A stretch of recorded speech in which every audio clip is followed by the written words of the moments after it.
All right, sorry, I'm still kind of scrolling through the chat here, just real quick. So hopefully, I know I say this at the beginning of like every single live stream, but hopefully everybody can hear me okay. Just make sure I get all these things set up correctly. And so I just saw a few things that I was going to just mention real quick, like a few things that flew by. I see that some people noticed that you have a little. I think Teresa called it a Chris emoji. So yeah, so I changed the. Let me get my phone out of my pocket.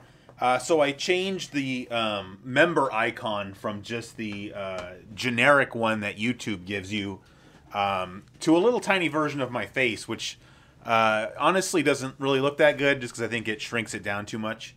But yeah, I don't know. What are you gonna do? But at least that's something. And then I saw this setup is not gonna work.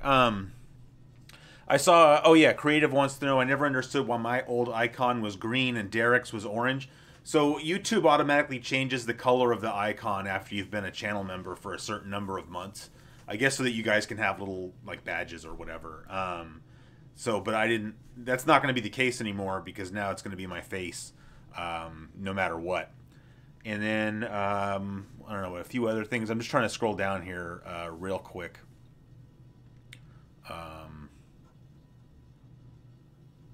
Somebody was mentioning Bithead, and yeah, I didn't really like his Gillette reaction video either, but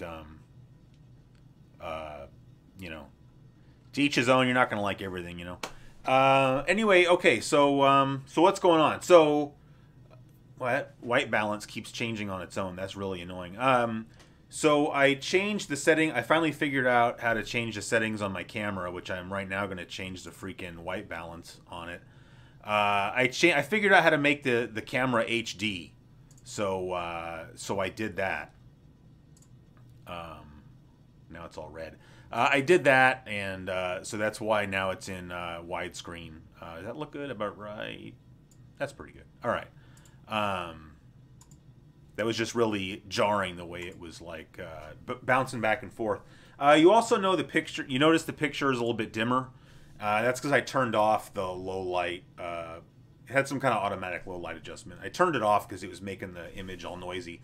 So yes, it looks dim down here, but it really is dim down here. I'm down in the basement, and all I have is like a lamp, and I forgot who it was that mentioned when the Christmas lights were gone. It was either, I feel like that was Josh, but maybe it was Mike.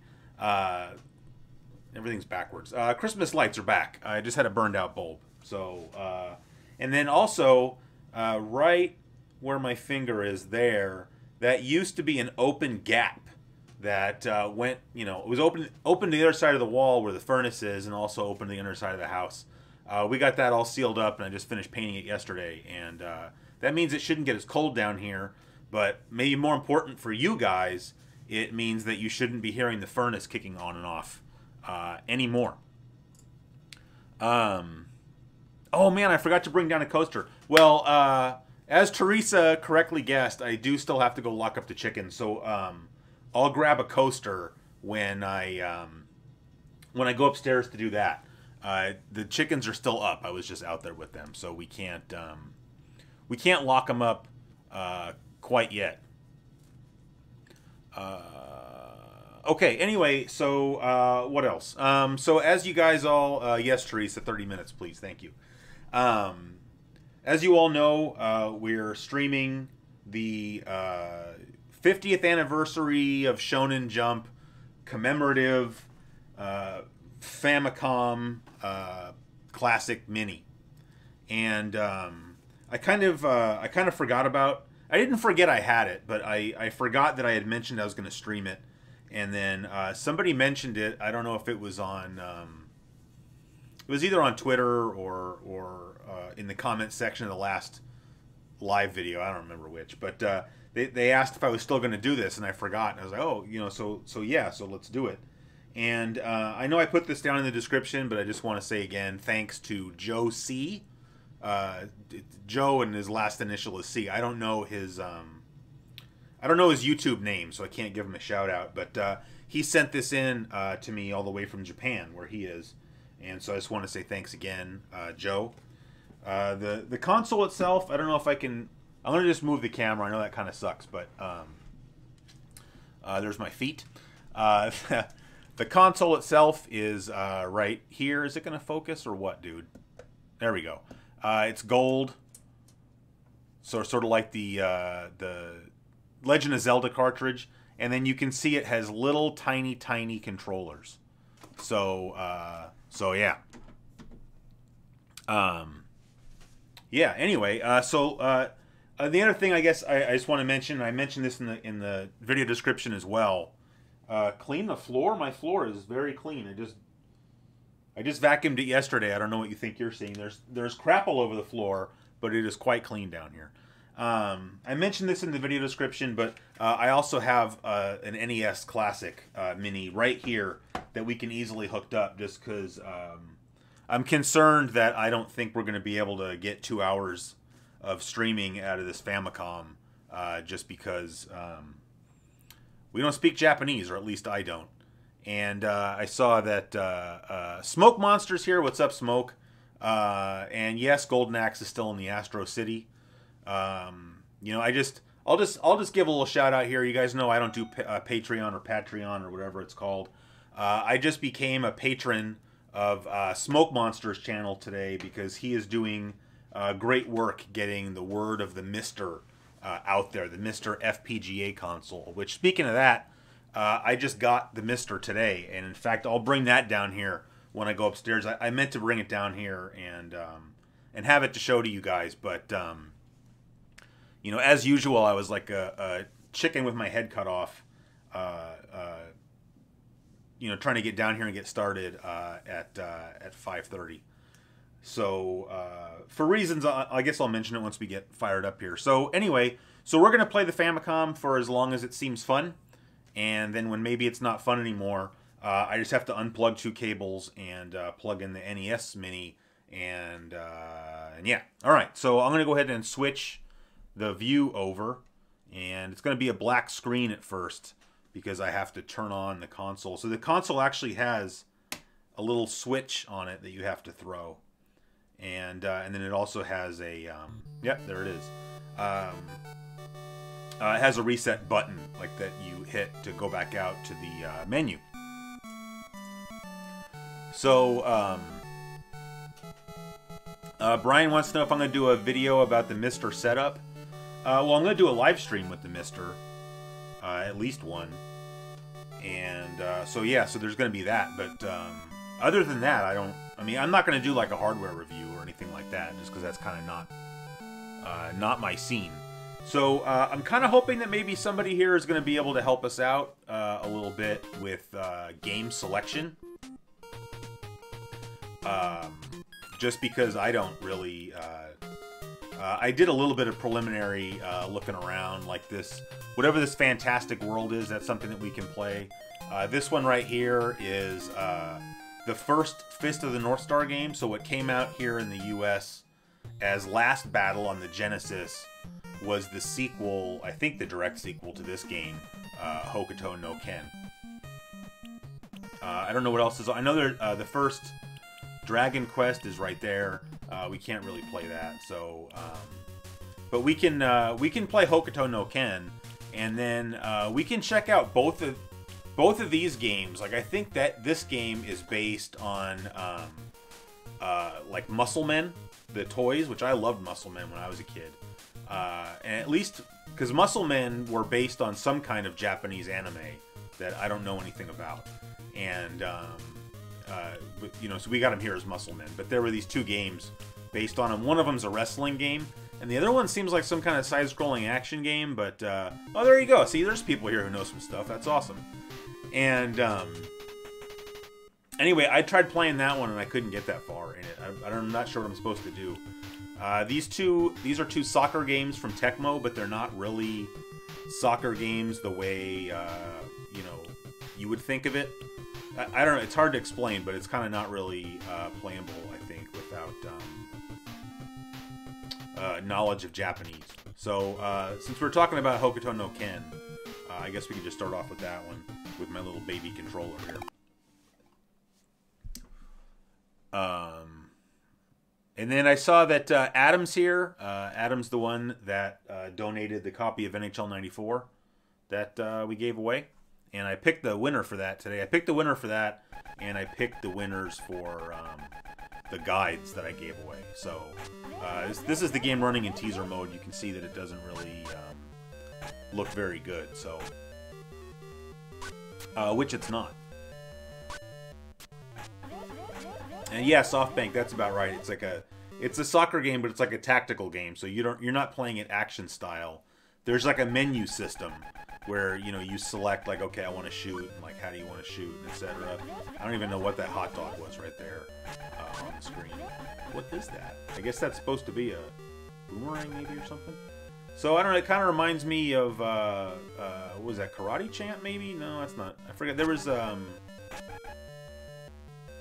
some Master System game. Did I go this way? Where are we going? Oh wow, we're going the opposite way. Oh, Teresa, you're gonna put that Mad Magazine in the frame? That's pretty cool. Adam wants to know if I'm an anime fan. No, like I don't have like a. I don't have anything against it. I just I don't watch anime. I don't have time. I guess I mean, I've watched a couple of anime movies over the years, but.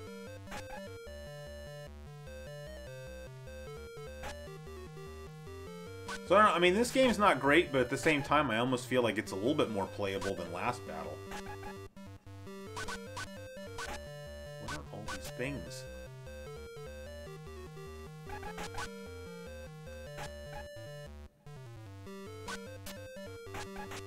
my gosh. Yeah, that's a good way to put it, Adam. Like, I respect anime, you know, I mean, but yeah, like that's why I'm saying I don't have a problem with it. I don't judge people that watch it. I just there's only so many hours in the day, you know. Like I think a lot of times people ask me, you know, are you into this? Are you into that? Whether it's like some other type of motor racing or something like anime or you know, do you watch whatever show? And it's just what it comes down to is just that there's only so many hours in the day, and a lot of those hours get taken up by my show, which is I like it that way. Because I mean, this is my hobby, so. But it's very time consuming. Does this level have an end, or what are we doing? Is there gonna be like a boss battle coming up? Or am I not doing something right?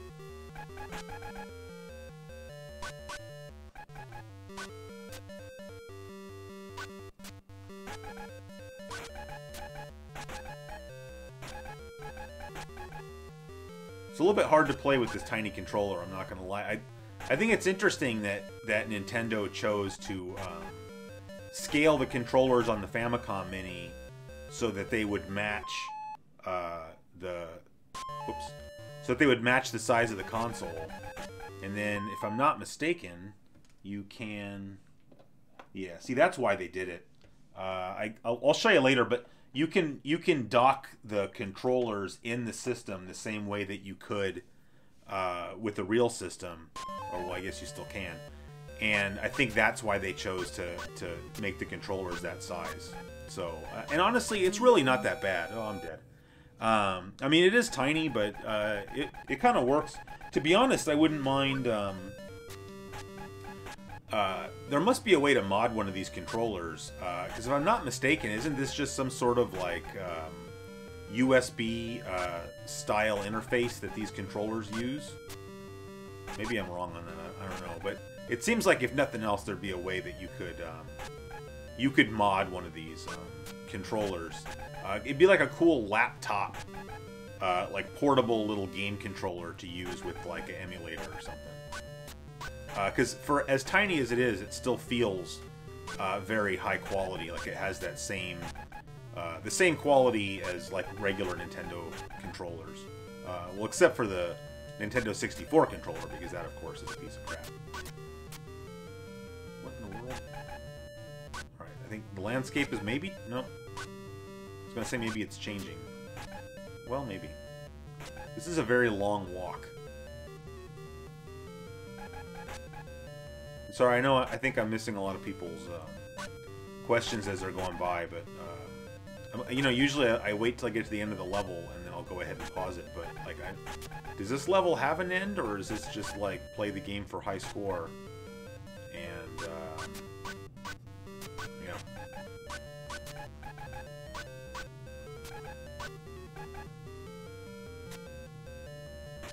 I saw Smoke asking if I collect boom boxes. No, I don't have any boom boxes, but I sure wouldn't mind. You know, especially if I could have like one of the boom boxes that I had when I was a kid, or that my mom had when I was a kid. That would be pretty cool. And I had a GE. I don't know the model name or anything, but at one point I had a GE boombox.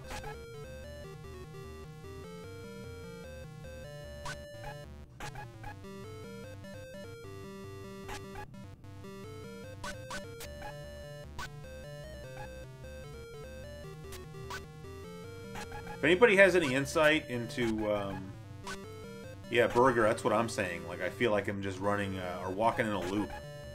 But you can't go into the buildings because you just jump if you, level 2 is like 2 minutes if you go, but you go right, so you can't go right. You can only go left.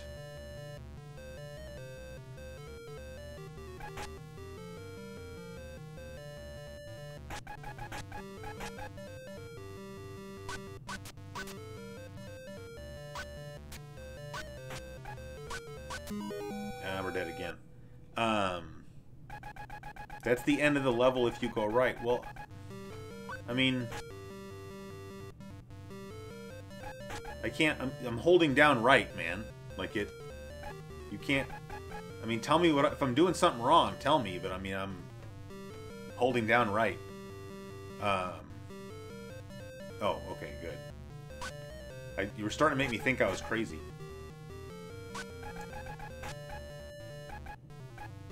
Oh, hold on. This is important. Executioner, I wanted to personally give you thanks for your eagle eyes spotting my Senna hat at MagFest in Frank Cifaldi's photo. I love that hat since you tipped me about Speed Gear. So that's cool. He bought the hat because I made him aware of it, and then I saw him wearing it. And I don't know if you saw, I even said, like, you know, whoever's wearing that hat is, like, new best friend for me material. So that's pretty awesome, man. Thanks for letting me know that that's you. What's that baby doing in there? Like, I feel like that means something.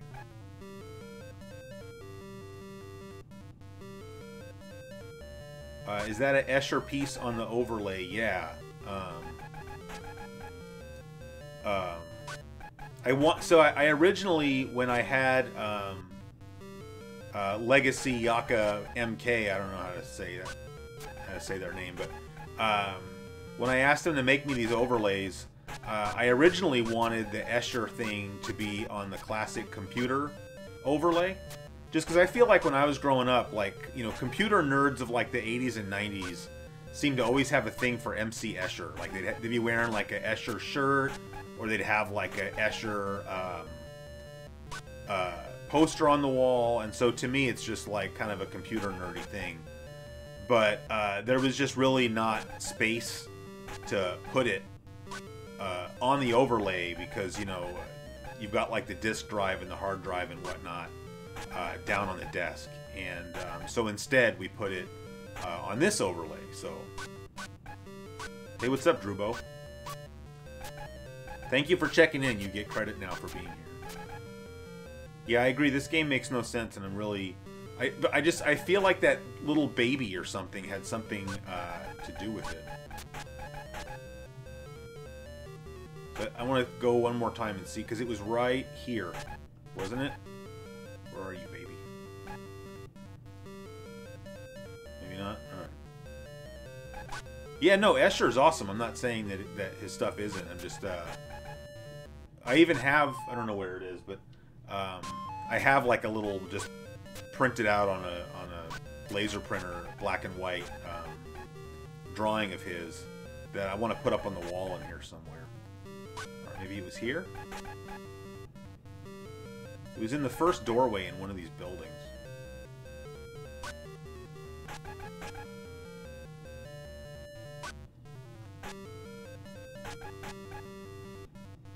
But I don't know how much longer we're going to play this for, just because it's...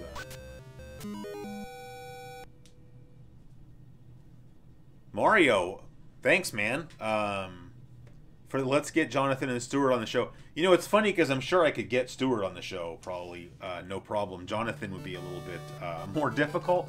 But so it's funny you mentioned that, because this is what I was gonna say earlier. So you see, we got game over, so now we'll pick something else. But so right before I came on the show, I was writing an email. So somebody emailed me out of the blue this morning, and he asked me if the name of the junior high school that I went to was, you know, X. Because he recognized the name of my PE coach, and it turns out that we went to the same junior high, and then through talking to him more, it turned out that we also went to the same elementary school. Now, I didn't mention the name of either one of those schools. Like, he said, oh yeah, I went here and here. And, but he's like 4 years older than me, so we didn't go at the same time. So then I said to him, like, well, maybe you knew Jonathan's brother, because he would have been the exact same age as Jonathan's brother. And it turns out that him and Jonathan's brother were very good friends.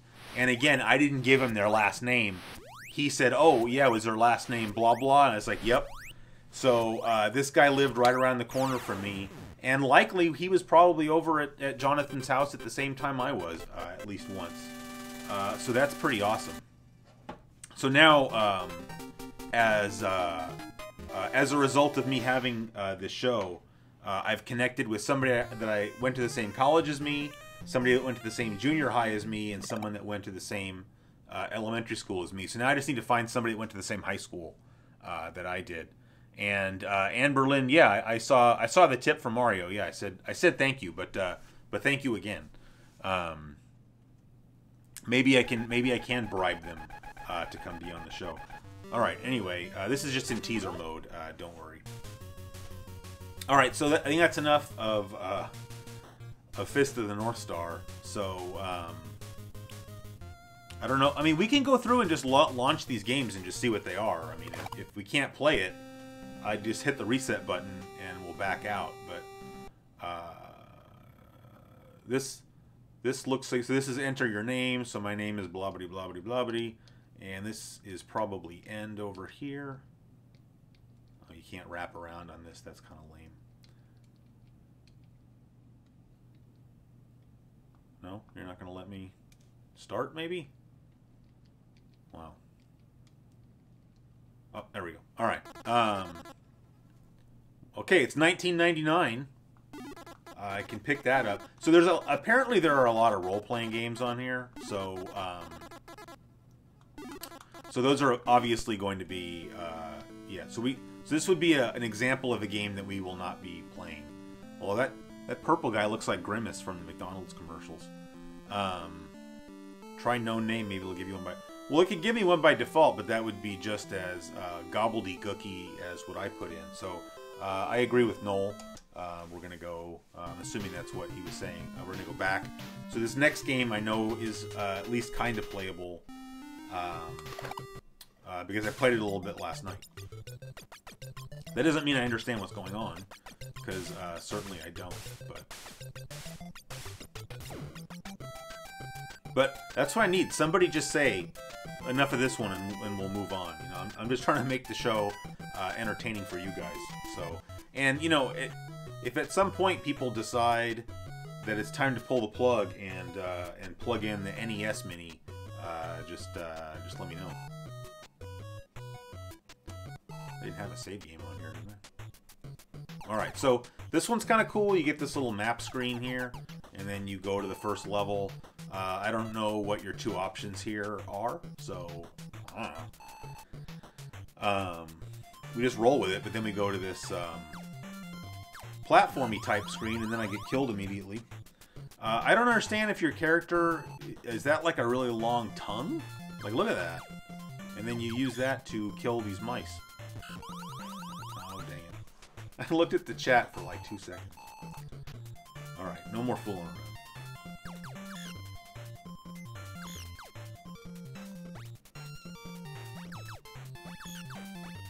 One thing I noticed about this game is pretty unforgiving collision detection, so you kind of got to be careful. Oh, SoftBank's bringing some knowledge.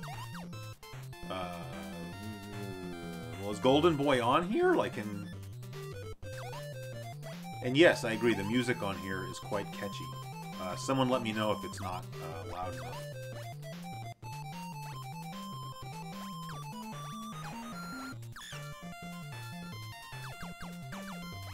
And by the way, we're capturing once again with the StarTech device, so that thing's back. I don't know how to. Apparently, with my internal capture card, there. Ooh, I saw that coming. Apparently, there's a way to capture HDMI audio with that thing. I can't figure out how. I think I must not have a correct adapter or something. So so the StarTech is back. So, which is good. I still have the old one. I just don't know. You know, pretty sure it's broken, but maybe it's kind of half broken. I don't know.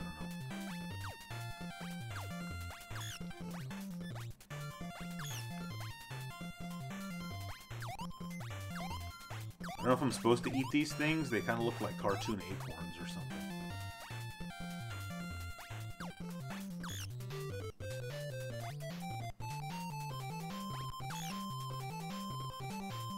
You know, one thing you can always try...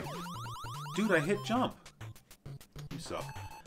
One thing you can always try doing with some of these games, it kind of halfway works. In fact, here, I'll try it right now. You can use Google Translate on your phone, and you put it into...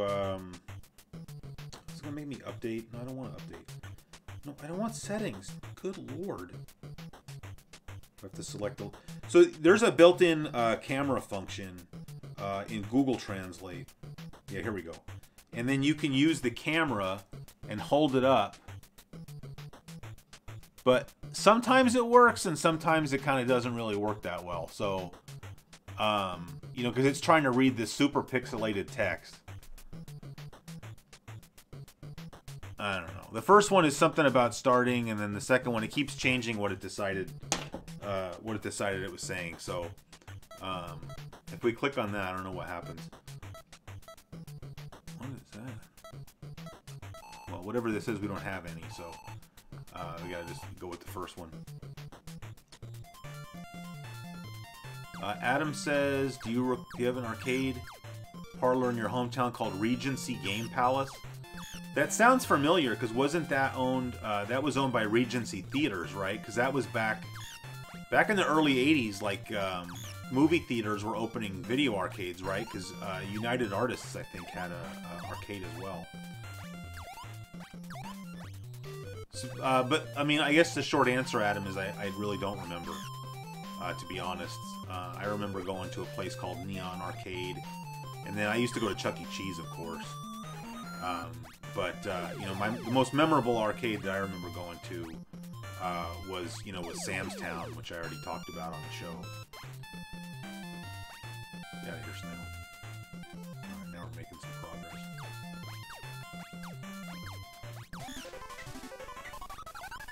Controls are very touchy. Oh, we're flashing red. That suggests to me that we're probably invincible. And then, see, you can lick down to pick up whatever these things are. I don't know if these are... I don't know if these are just points or what.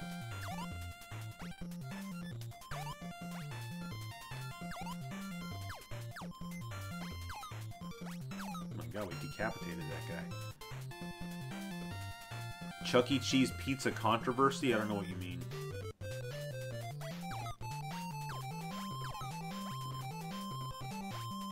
Oh boy.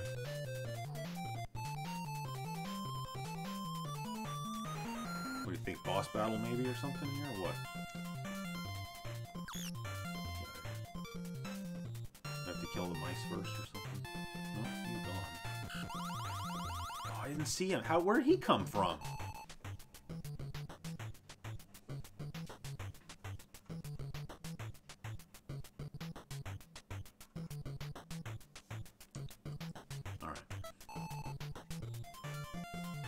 It always starts you off at the beginning, too. That's kind of brutal. Oh, so that's what I'm talking about with the collision detection. All right, that's game over on that one. That was enough of that.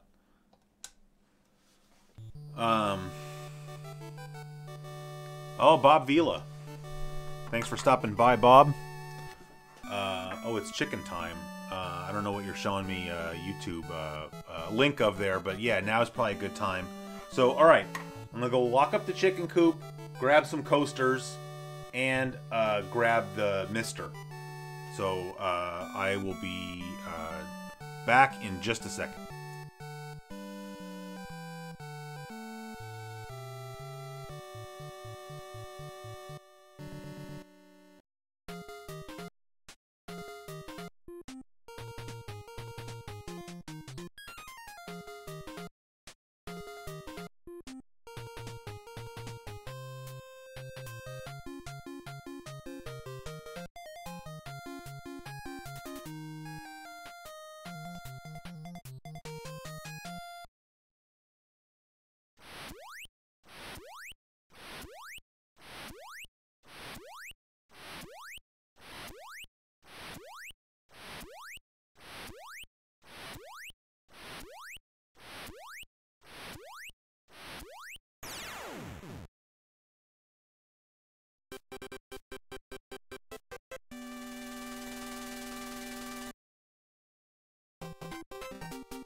All right, I'm back, obviously.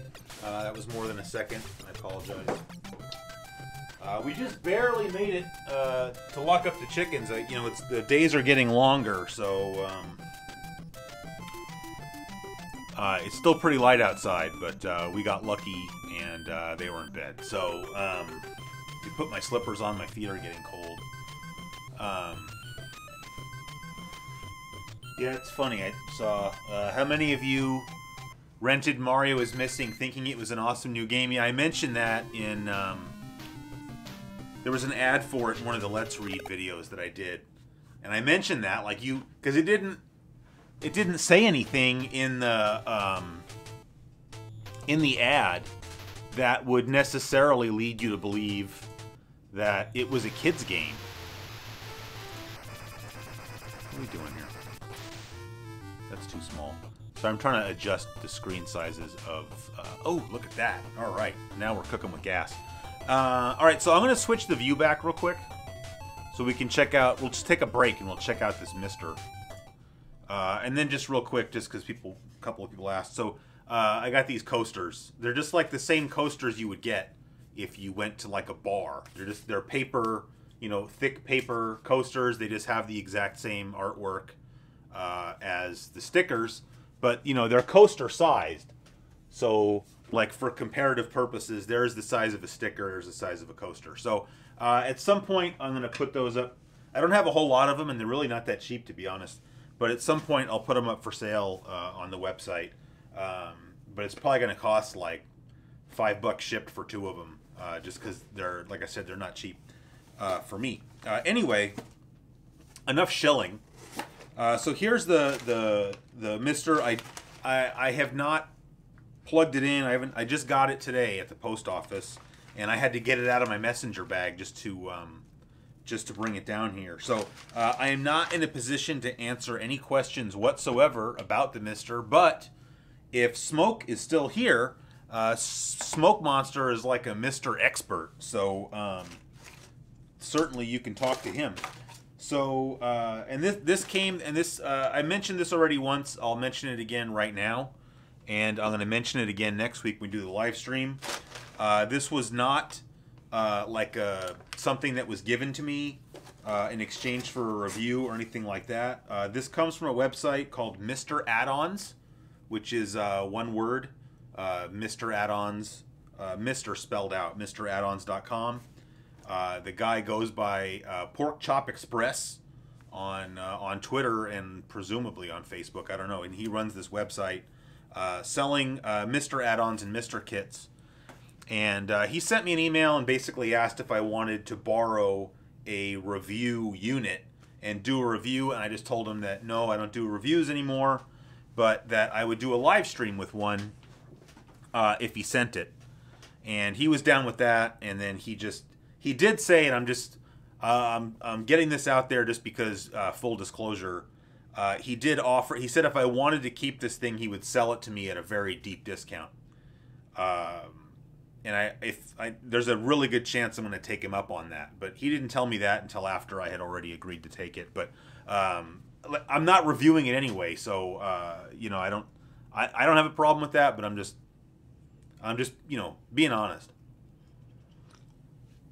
So so here's what it looks like. I mean, it definitely looks like a hobby kind of piece of kit. This is like two pieces. Like, Smoke Monster's gonna be able to explain. Like I said, I know nothing. I opened the box and looked at it and was like, that looks pretty neat. So yeah, I don't know how to describe it. Well, you can see the size. I mean, it's probably the cross-sectional size about of a NES controller or something. It's got 3 buttons on the top. I don't know what they do. And on one side, you've got network and 2 smaller, like you have USB Mini, USB Micro, and you've got an SD card slot. You've got 2 SD card slots. Wow, I don't know why that would be. There's some kind of toggle switch over here. And then over here, you've got, that's a VGA out and an 1/8" stereo out. And I believe that is a separate board that you don't normally get.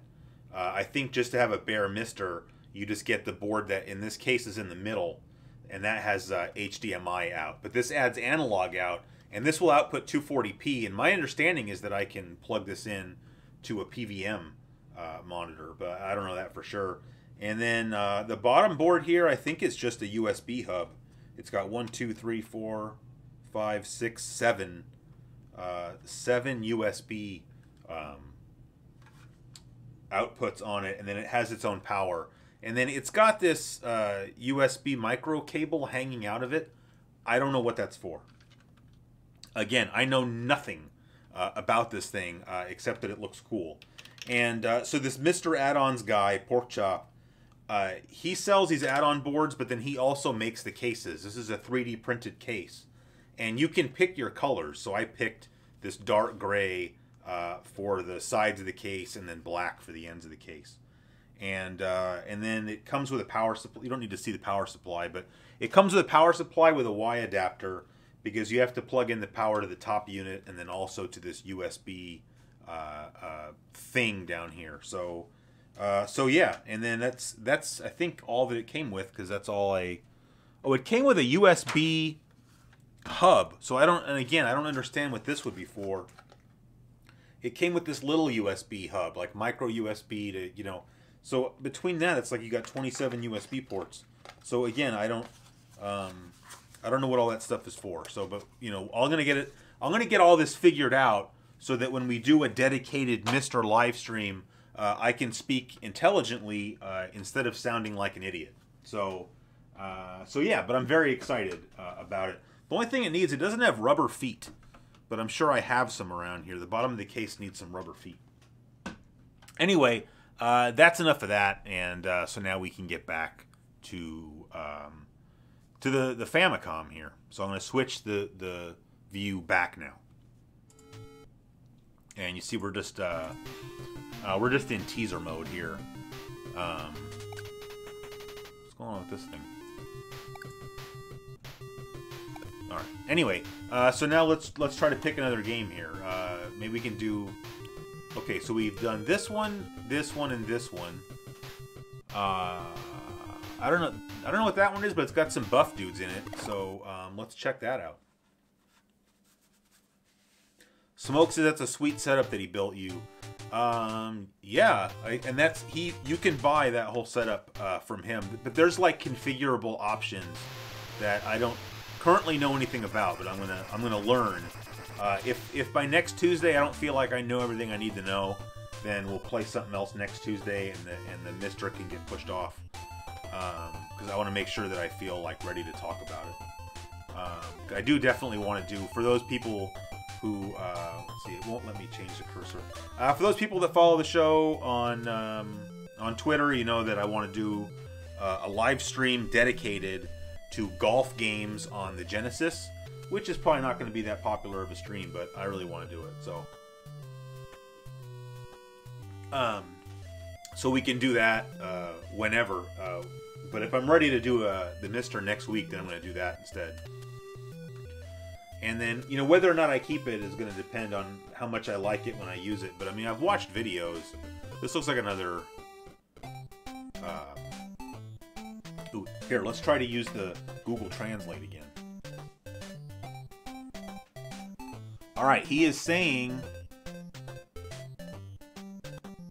Oh wow, that's just gobbledygook. It's funny. You see, if you get it farther away or closer, sometimes it kind of works. Like, I have used that feature to kind of bumble my way through like Genesis or Japanese sports games before. So this is not going to work, so I'm going to back out.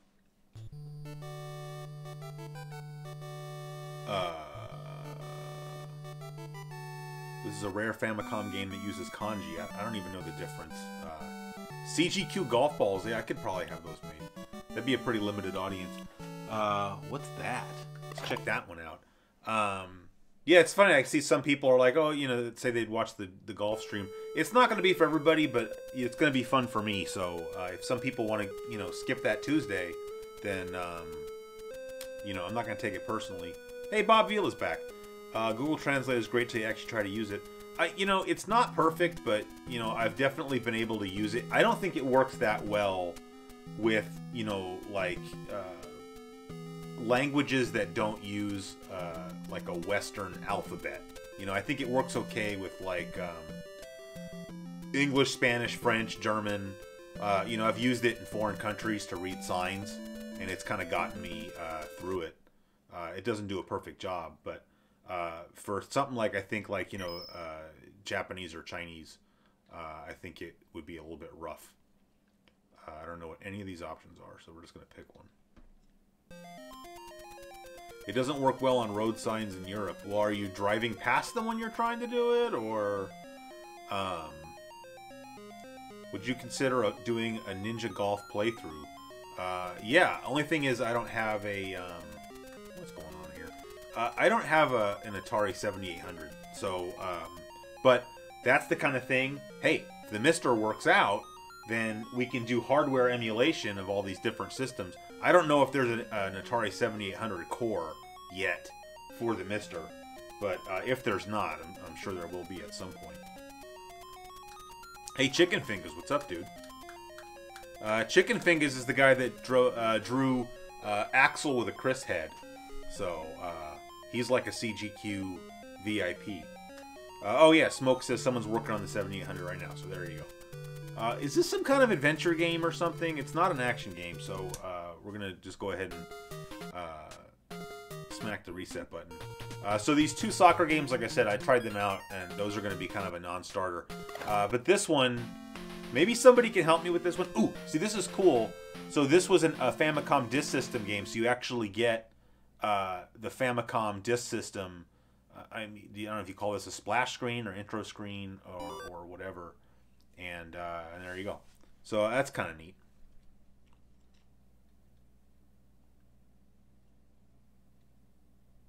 So I wonder if you get the regular Famicom Mini, if you play a game that came out on the disk system there, like Zelda was a disk system game, wasn't it? I wonder if you get that same cool splash screen. I mean, that'd be kind of neat. I don't have a Famicom Mini. It'd be kind of cool to have one, I guess. Just since I have this one. But I could also just mod this one. I kind of don't want to do that, though. Okay. See, then it says now loading in English, so I don't... It's very... I don't understand, like, Japanese games sometimes. Because it'll have things in English and then things in Japanese. Like, I guess Japanese kids all smoke English? I don't really know. Hey, math guy, what's up, man?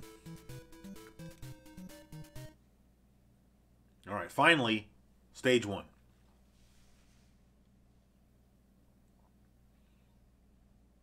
Oh, did Todd's Nerd Cave do a video about,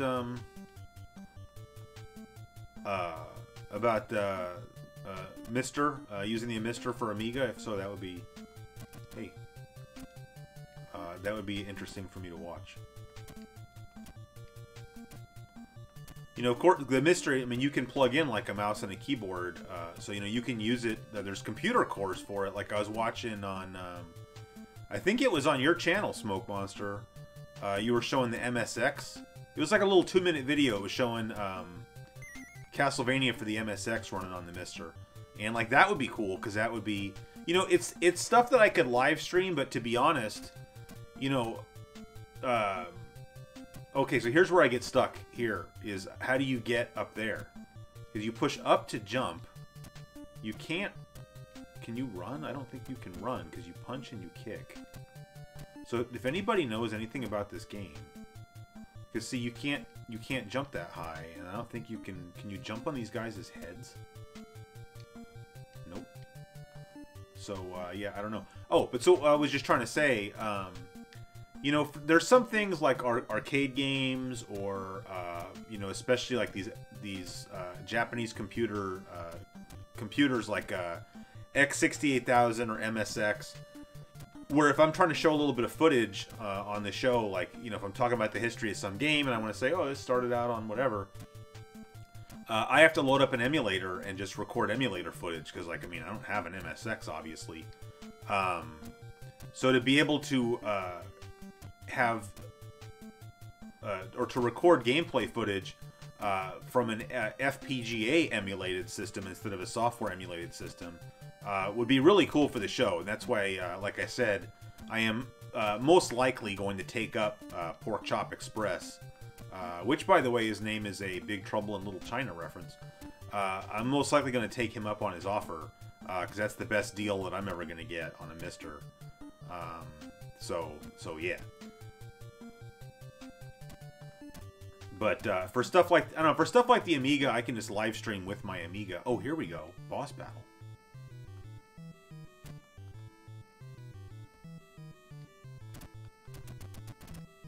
Does that music sound familiar to anybody but me? I'm going to turn it up.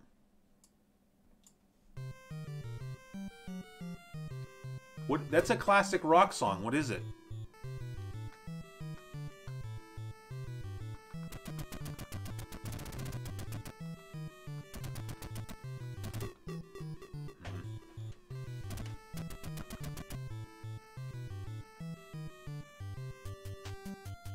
He's gone. I feel like I was supposed to do something with that guy. And try... Someone said to push both buttons. It's not doing anything. It's too bad, because, see, this game looks kind of cool.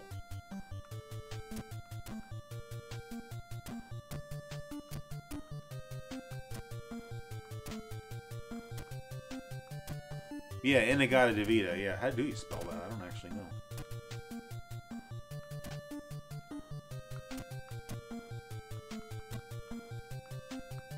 I feel like that E meter up there is probably the boss's health, which I don't think I took off any of his health when he was here. So I feel like maybe... I don't know how you get that guy to come back.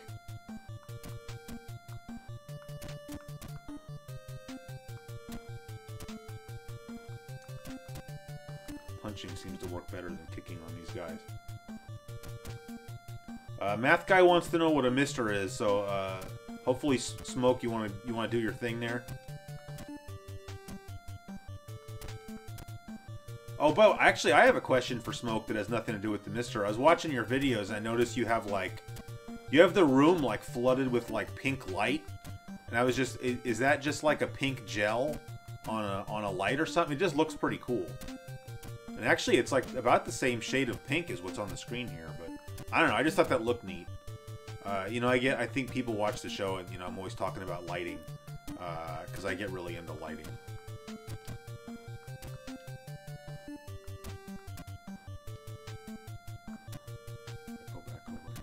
See if I can get that boss guy to come back, although I was pretty useless at trying to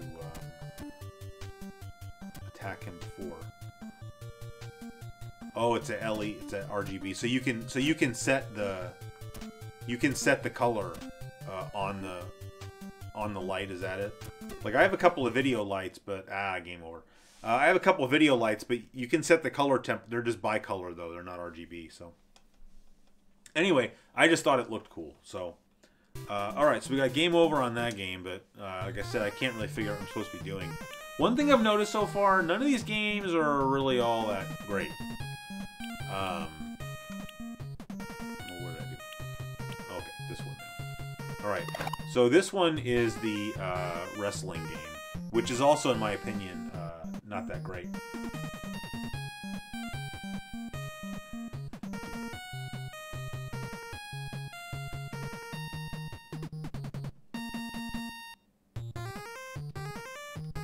You can pick your character, but I noticed that you pick your character, but then your actual character doesn't really look like your... Well, I guess it kind of looks like that, actually. You can kind of, like, ricochet off that. That's kind of neat.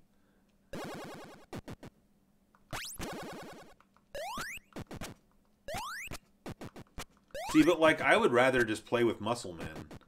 Ooh, that was a nice... move there. I'd rather just play with Muscle Men than play this game, to be honest. But, and yeah, Kiwi, that's what I would say. It's like, this is more of something cool to have on the shelf. Although, like I said, it's got all these role-playing games on it, and I wonder, like, you know, if I could speak Japanese, like, how much more entertaining it would be. I mean, it does have... Oh, man, down here.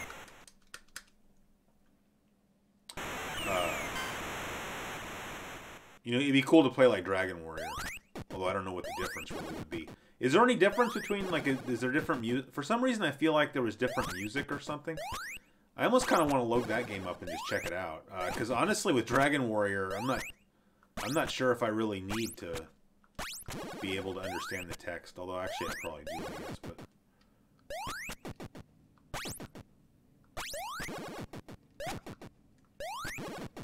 This is just like total button mashing.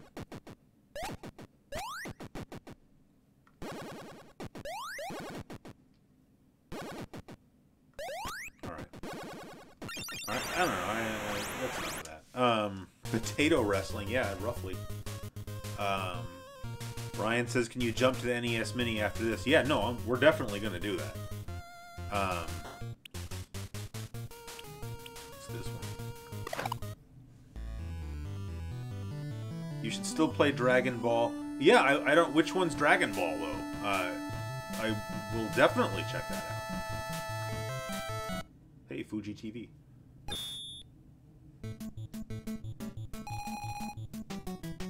Yeah, I'm just... In Dragon Warrior, I'm just worried about some of the menus, but maybe we can figure it out.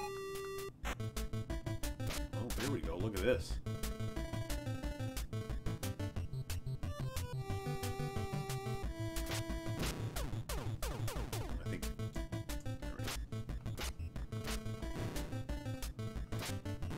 I was trying to turn down the volume on the... What in the world?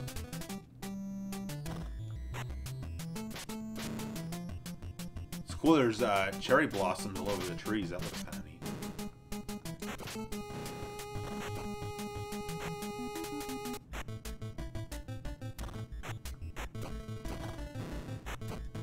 How come they don't fall into the holes?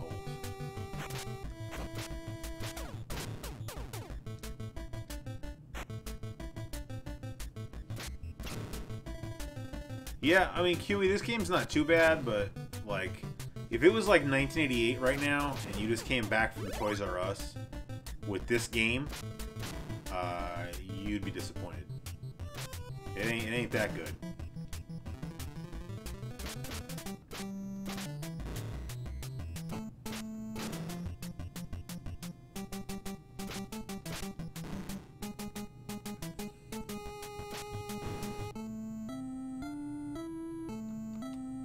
Alright. That's enough of that one. The guy in the box is from Dragon Ball, so look for him. I mean, that's really not helping, but I'll see what I can do here. Let's just take a tour real quick and see. So there's Dragon Quest. Well, that says Dragon Ball right on it. But then there's that one, but that's Dragon Ball 3, and then there's Dragon Ball Z. So which one are we talking about here? You don't know how Goku looks like? Yeah, Goku isn't that's Goku, isn't it? Right there. But don't they all have Goku on them? Like Noel says DBZ. Well, let's just do all of them then, because I'm getting mixed signals from you guys.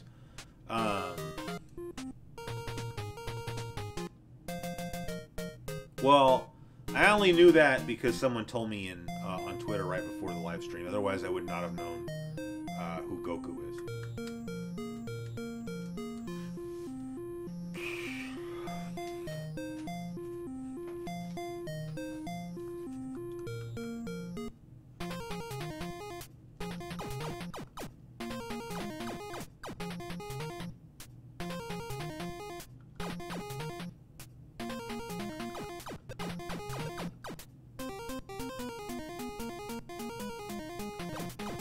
Kind of fun. Oh, this guy's got a sword. Oh, I think he dropped something I should have picked up. Dang it. How am I supposed to punch him right in his crotch? That's how. There we go. I button mashed.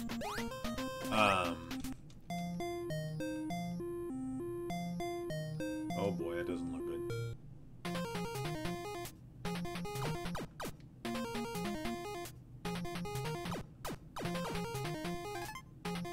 Oh, I see. Hold on, I'm not picking up these things. Oh, now we're walking real fast.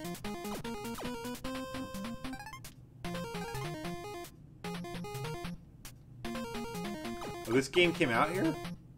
Dragon Power. Oh, piece of meat there.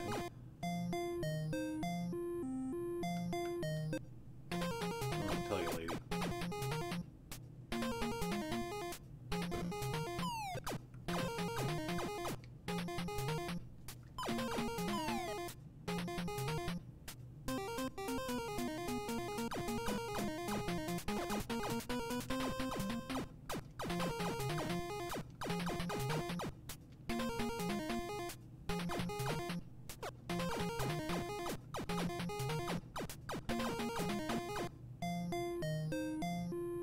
This chick's complaining too much.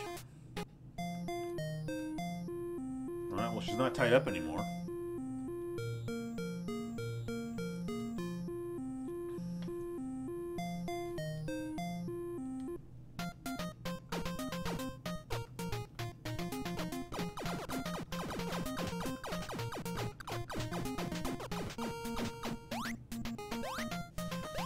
I'm just button mashing. Oh, Derek. All right, that makes that's kind of cool actually. All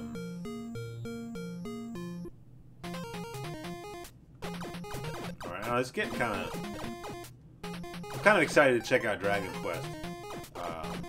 So unless anybody really wants me to keep playing this game, I would prefer to move on.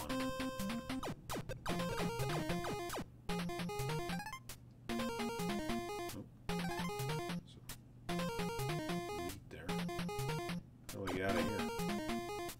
Punch.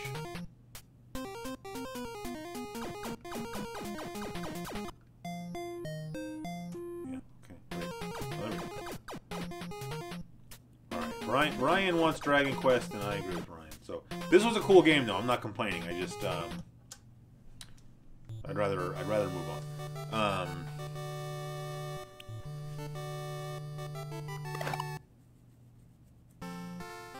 Ooh, Eric's is having Raisin Bran for dinner. It's good for you. Keeps you regular. Wow.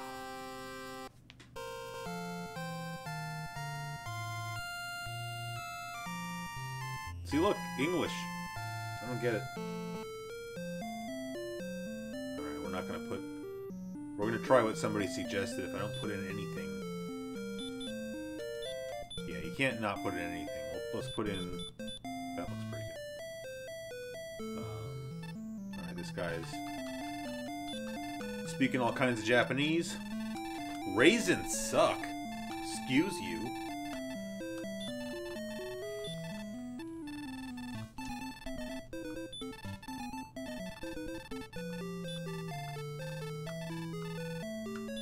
These sprites are a little bit different. Yeah, so see, this is what I was kind of worried about, is you get here, but I don't know what any... Let's try one more time. Google Translate. Last time. It's like reading them the wrong way. Thinks they're upside down. Alright, that's not gonna work. What was it? I think that one was talk. What's this one? That doesn't help us either.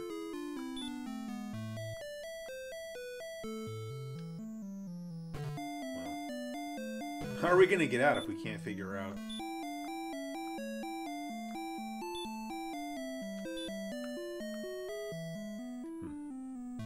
First option is talk. Yeah, I got that one. What are the other ones?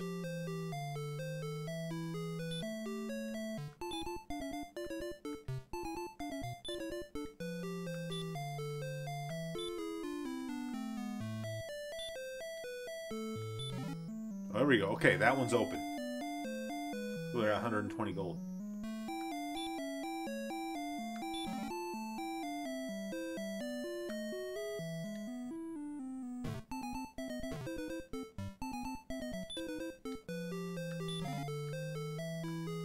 Alright.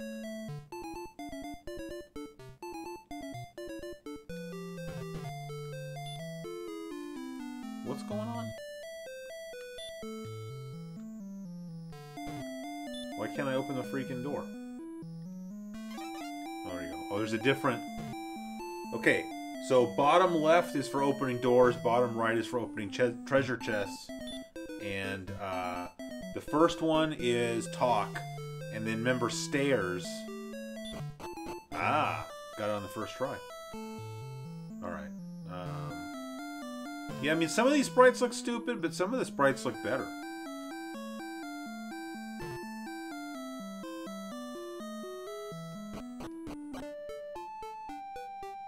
I want to go fight a slime.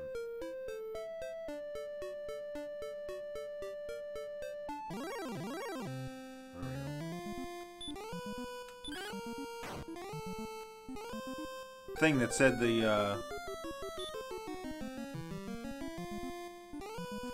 hold on, I gotta check, see if I'm still on the air. I think I am. Somebody tell me if something's not cool. It said that OBS disconnected, so that makes me nervous. I'm just gonna keep playing. You didn't pick up the club. Well, what? I didn't see anything that said club anymore. Can't I just punch the slime? It glitched for a second. Well, that's not bad. I mean, OBS is free software, so you can't really complain.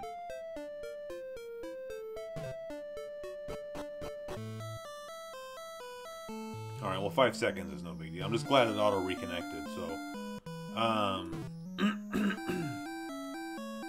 Alright, I think that's enough of this one. I think we're maybe getting to the end of our rope here with the Famicom, so... let's just take one more trip through here. What's that? What's that?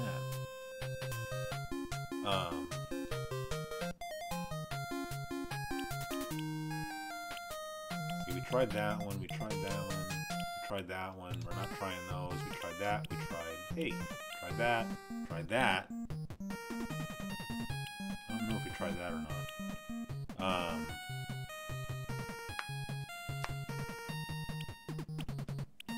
Alright, let's do one more, and then I think we should switch over to the NES. Just trying to look for something that's maybe going to be playable based purely on the cover art, which is of course stupid.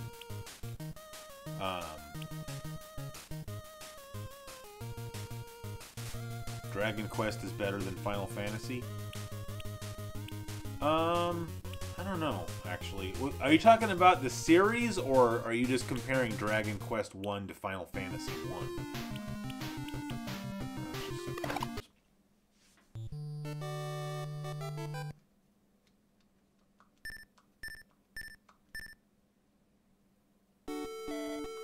That's another freaking role-playing game. Alright, well, I think we're going to call it a night with the Famicom and switch over then.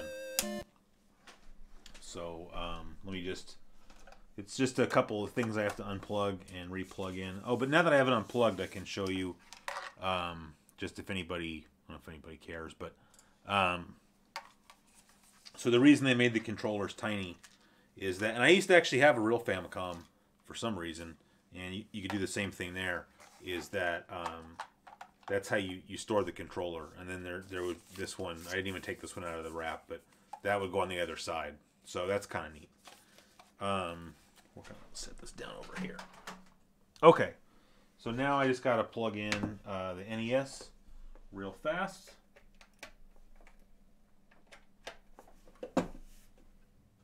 Turn it on.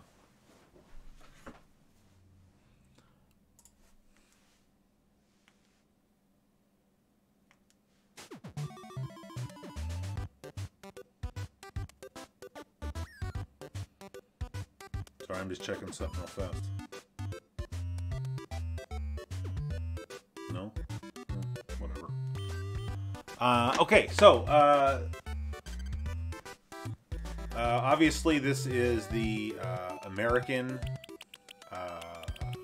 NES Mini Classic, whatever. So I have done the little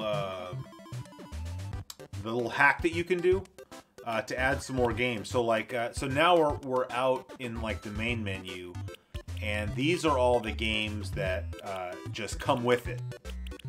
And so what happens when you hack it is that it adds this other folder. And I hacked this a while ago, so maybe now you don't have it like this. But so these are all the games that I added to it. Yeah, Ryan says I'm a dirty little pirate, but actually I own all these games, so technically I'm not pirating. Well, I guess I don't own Rekka, but the rest of them. So I don't know what you guys want to play. I didn't really have a plan. So will I be able to put all that box art too? Yeah, you can do it. Oh, hey, Rory. I didn't notice that you were here. All right, QE said RC Pro Am, and so we can play. I mean, we're gonna play more than one game, but yeah, let's start off with some RC Pro Am.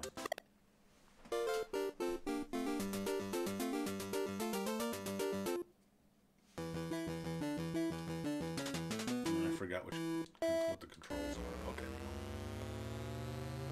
The color palette looks weird.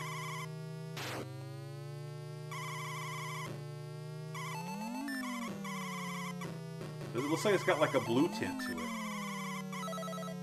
But you can't change the color palette, can you? In the system settings? Oh. Dude, is this orange guy gonna already start pulling his... No, we're good. Yeah, Eric's, you should... It's super easy to hack this thing. Like, I just follow the instructions. That's what I did, is I just found a website, or maybe, I think I actually watched somebody's YouTube video, and I just followed the instructions, and I didn't have a problem at all. And then you can just put You know, I just put... I didn't want to, like, overcrowd the system with, like, a crap load of games. So I just threw on a few of my favorites.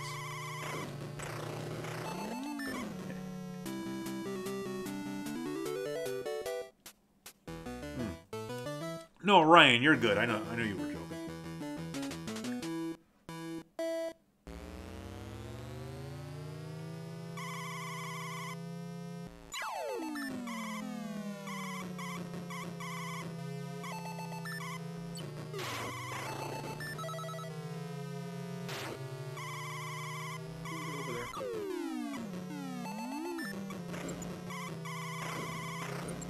Wow.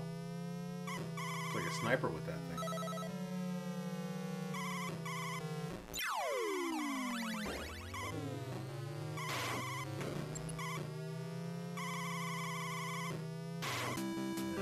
Second place. Adam, you love the planes, trains, and all those referenced in the last video. Yeah, man, I love that movie. You know, it's funny, I went back into that thrift store, and I took a picture on my phone of the rest of the video 8 tapes that they had in there. But I had somebody with me, and so I didn't tweet it. I was going to put it up on Twitter, and I didn't, and then I forgot about it until I was looking at the pictures on my phone today, actually. We're out of missiles. Not anymore.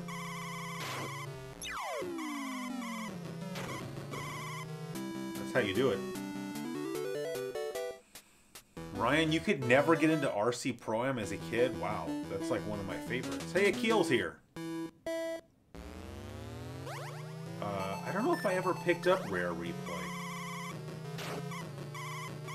Or is that an Xbox One exclusive? Maybe that's why I don't have it. I don't know, what system is that on? If that's not on the Switch, it should be.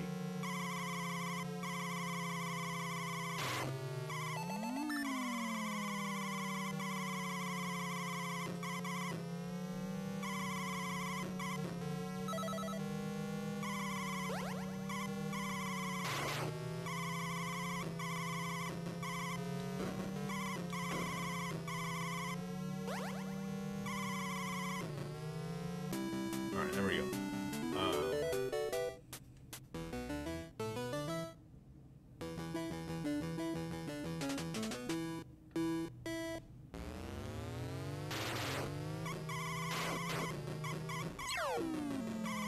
Sorry, Ryan, I saw that you said something there, but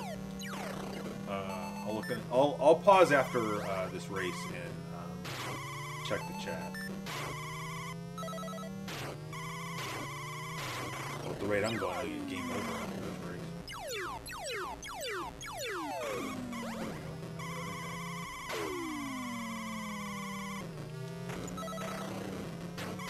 Alright, now we're in better shape here.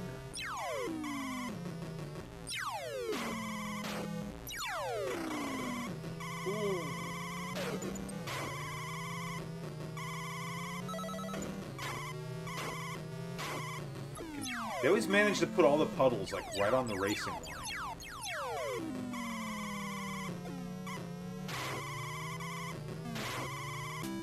Alright, second, that's not bad. Alright. Oh, Ryan, yeah, no problem, man. I mean, thanks for sending me hold on, I gotta pause it. Thanks for sending me a postcard. You know, I keep everybody's postcards, of course. And, you know, I show them all to my wife, too. And so, you know, it's... You know, I'm glad you enjoyed the one I gave you and that your wife enjoyed it.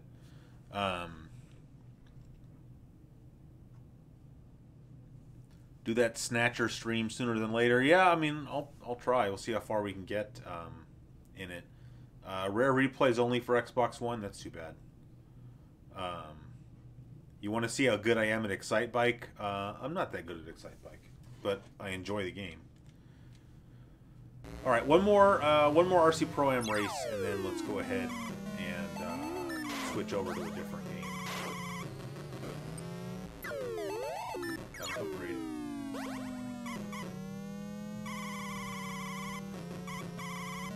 Does the game look choppy to you guys, or is that just on my end because I'm playing it in the streaming window?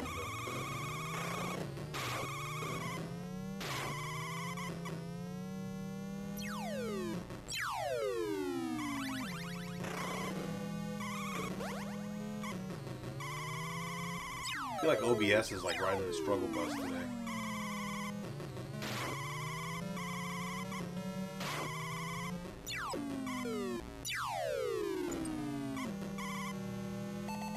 Oh no, not the 8 bombs. Ah, alright. Alright, so I'm gonna go ahead and hit the reset button so we can check out something else. Maybe? There we go. I guess I didn't hold it down long enough. Yeah, okay. Somebody said Excite Bike, so we'll play, I think Excite Bike I have to back out of here. We can play a little bit of Excite Bike. I love that game. I was just rewatching the flashback episode where I talked about Excite Bike. Yeah, Rory, no problem, man. Thanks a lot for the poster. I haven't put it up yet, but my current line of thinking, I'm going to do like I said and have it mounted to that foam core board.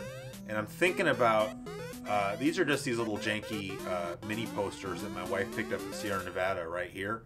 And I was thinking about taking those off of the door and putting that poster up right there.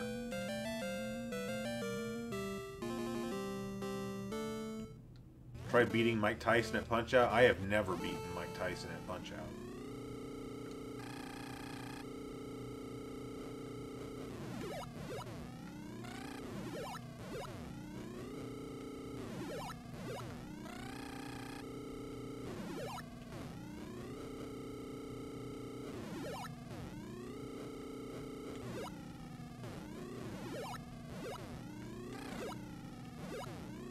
So I already talked about this game, you know, on that flashback episode. This was like the first Nintendo game, well, and by extension any game that I ever borrowed from anybody, and that was sometime in 1988.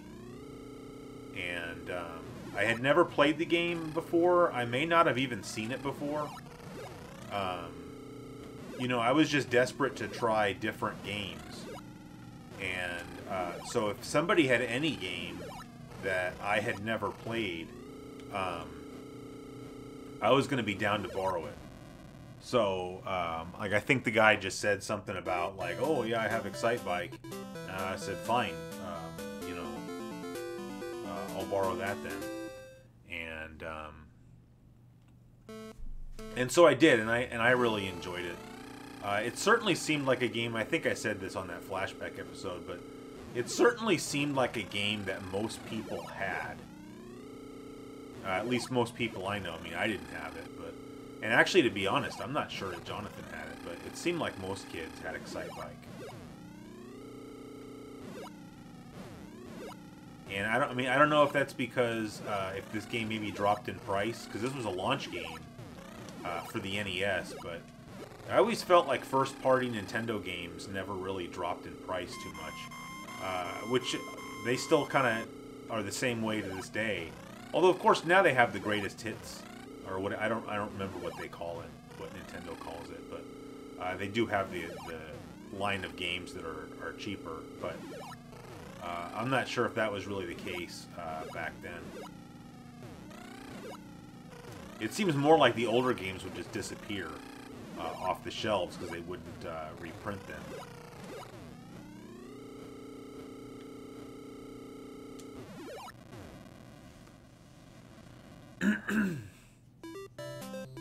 You should make your own track. Yeah, no, I used to do that when I was a kid.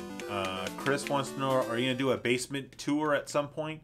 I mean, yeah, I guess I can. I mean, there's not a whole lot going on down here. It's a pretty small room, but I know I did say that I was going to do that, so it would be cool. Next time I have it all nice and cleaned up. I mean, as far as stuff down here, I would like to do maybe a little basement tour. I want to do a video about the Astro City. I got some rewiring I want to do with the Astro City before I do a video about it. One of the Controller B wiring harness is like this mess of wires, and I bought a new one, but I need to put it in. And I think it needs to be repaired a little bit. And then I need to install the kick harness. Like I have I have Street Fighter 2 for it, but I don't have the kick harness wired up, so you can't really play it. And yeah, Rory says some colored Christmas lights in the background would look cool. Yeah, I kind of went back and forth on whether or not I wanted just plain white Christmas lights or colored ones. I kind of like them both. So, and then Chris is asking what's in the arcade cabinet. Right now, Golden Axe is in there. I just put it in yesterday. So yesterday, since I had the day off because you know it's President's Day, and so when I bought that, I mean, I guess I'll end up explaining this if I ever do a video about the arcade cabinet. But when I bought the cabinet, all of the locks on the cabinet were like off the shelf, like generic cabinet locks, like you would just get at the hardware store, which is fine. But I had to order some other parts for it, like the kick harness. It's not so easy to find a kick harness for one of those things because it has a custom connector on the end that plugs in. Sorry, I'm distracted. The end that plugs into the cabinet itself. It's not a connector that you can just buy from, like, you know, Mouse or Electronics or something. And so I ended up just buying a kick harness from this place in France that still sells parts for these things. And they sell other stuff, and so I ended up buying a new lock for, like, the main hatch, which is, like, right there. You open that hatch to access, like, the power supply, which has the controls on it, and then that's also where you put in the game. And so I bought an actual Sega branded lock for it, but it didn't come with the tailpiece, which is the actual thing that rotates. And so it wasn't until yesterday that I finally got down to my local lock shop, and they actually made me a custom tailpiece for it. And so since I had the machine open and everything, I figured I'd go ahead and take out the one-slot Neo Geo board that was in there, and I threw Golden Axe in there. Originally, I wanted to put Final Fight. God dang it. I wanted to put Final Fight in there, but I'd have to take apart one of my other CPS-1 games, because I only have one working CPS-1A board. And so, and I have 3 CPS-1 games, because I have Final Fight, and I have 2 different iterations of Street Fighter 2. I have the original Street Fighter 2, the World Warrior, and then I have Turbo Hyper Fighting. But I only have the one A board to split in between them, and so right now the A board is on one of those Street Fighter games. And it's just a pain to get the whole thing separated, and so I just kind of said F it, and I'll just put Golden Axe in there instead.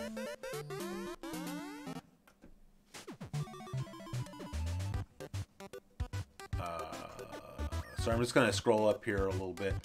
Someone mentioned a lava lamp. Yeah, I used to have a lava lamp. If I had known I was going to have this basement, I would have kept it. But I didn't know that, so...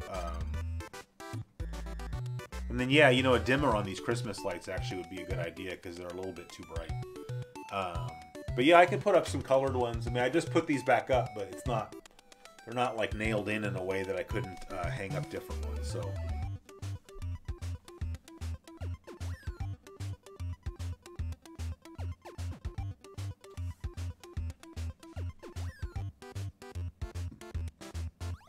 You're really good at this game? Yeah, I don't think I'm good at it at all, but thank you.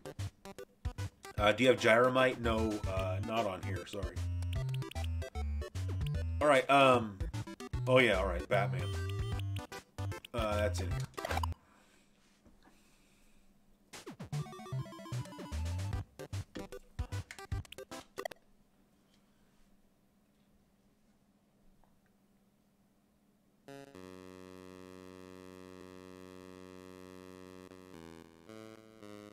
Yeah, Derek, I agree. I would like to get a neon beer sign down here. I'm still kicking myself. I could have bought a really nice Sierra Nevada four-color neon sign several years ago for like maybe $100, $120, and at that time we had just bought this house, and I really didn't have anywhere to put it because this basement was basically unfinished at that time, and so I didn't buy it, and I regret it now, but you know, based on the information I had available then, which was that I had nowhere to put the sign, I guess I made the right decision. Getting too close.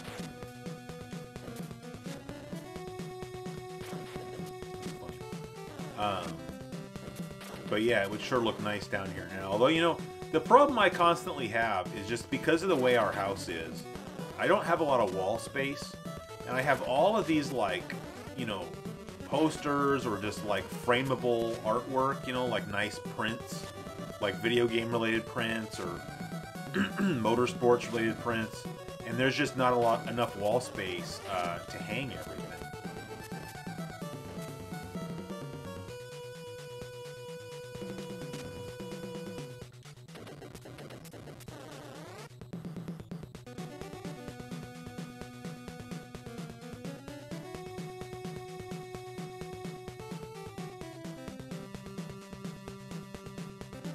Have a drink and a snack near you, man.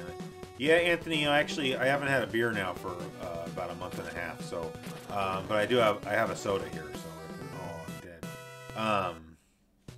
So yeah, and I actually would like a snack. I'm getting a little bit of a headache, but I'll be alright.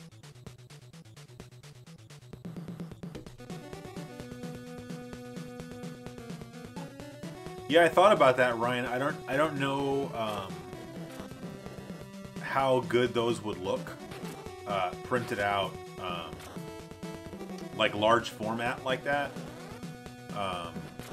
But I mean, it would almost be worth trying because some of those ads look cool, especially those two-page TurboGrafx ads. Like the Bonk ad was cool, or I mean, the Splatterhouse ad was awesome.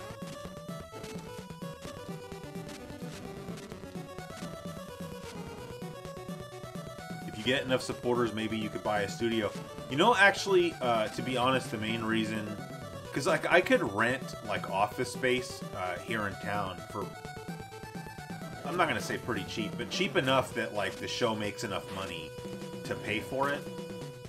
The problem for me is that I think that if I actually had studio space, I would want to be there all the time, and that really wouldn't jive.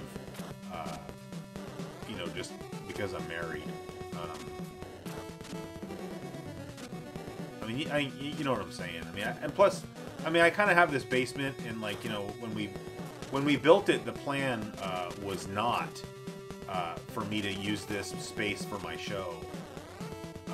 But like, my wife knew I was kind of mentioning like, oh, it'd be cool to rent like an office somewhere, and that was about when my wife mentioned that, you know, I could kind of use the basement for my show instead of it being what the original purpose was, which was actually a laundry room.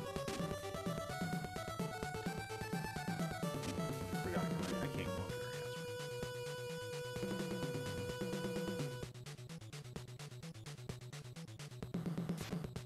there. Sorry, I'm going to pause it real quick, and I don't want to let too much of the chat room fly by. Yeah, I used to watch the original Batman shows. They used to play those like after school when I was a kid. You know, reruns, obviously. Derek says, "I'm married. What are you saying?" Well, you could imagine, Derek, if you had an office somewhere and you had all your hockey stuff set up there, and that's where you wanted to go every night that you watched a hockey game and was blogging about it, and you left your wife home alone. After a while, she might get kind of annoyed by that, and rightfully so. Brian, well, I put them up on Twitter, but then they're going to be all like Twitter compressed and whatnot. Brian, I could try, if you want to email me, I could try sending you one, and you could try printing it out and see how it turns out. I mean, they're pretty high resolution scans, but at the same time, I just feel like you take something that was scanned out of a magazine and I'm not sure how well it would scale up to poster size, but maybe not like a full poster, but you know, maybe something like these, because those are like, I don't know, 11 by 14 or something. That's probably not right, but yeah, all right. I don't want to start getting we're not getting some marital ugliness going on in the chat, are we? What in the world? I'm just kidding. I know you guys are not fighting.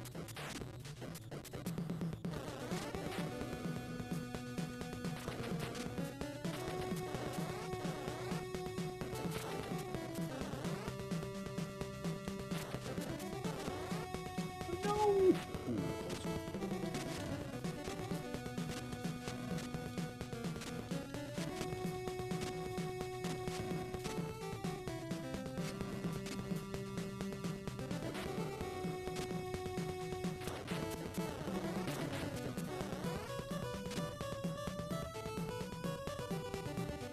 Forgot, how do you...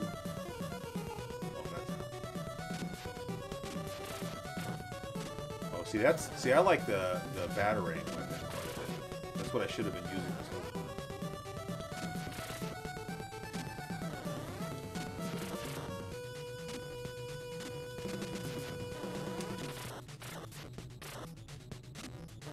Alright, now we're cooking with gas.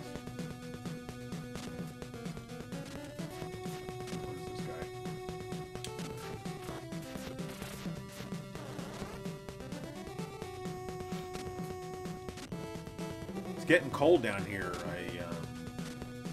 I brought home a space heater from work, but I don't know how that's going to be.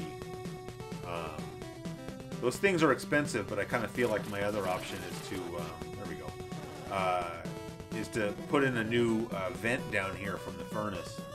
But then I feel like I'm heating up the entire bottom floor of my house just to have heat in the basement. So it might end up being cheaper just to use a space heater. Pattern of this guy.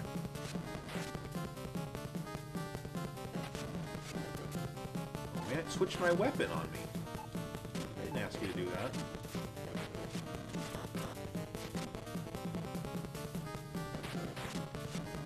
We're not gonna live.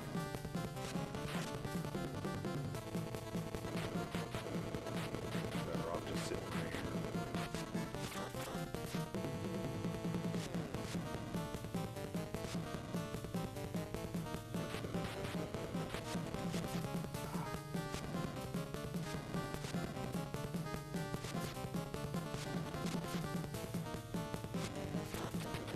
There we go. Alright. Sorry, it took me a minute there.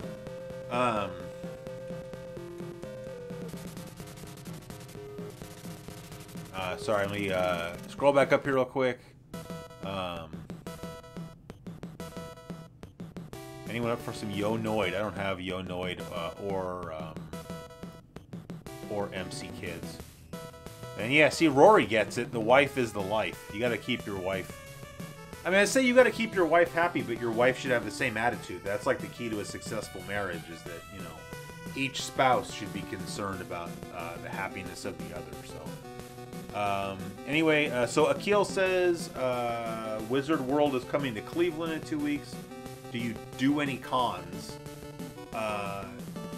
No. If you mean like when you say doing a con, if you mean like going as like the Classic Gaming Quarterly guy, then no. I've never done that. I've gone to cons just as a civilian or whatever, but I don't really... I know I've talked about this many times before, but I don't really enjoy going to cons anymore, just as a normal patron. And you guys might think this is silly, but like I honestly feel like if I were to go to a con and try to do a panel discussion, I feel like there'd be about 5 people in the room.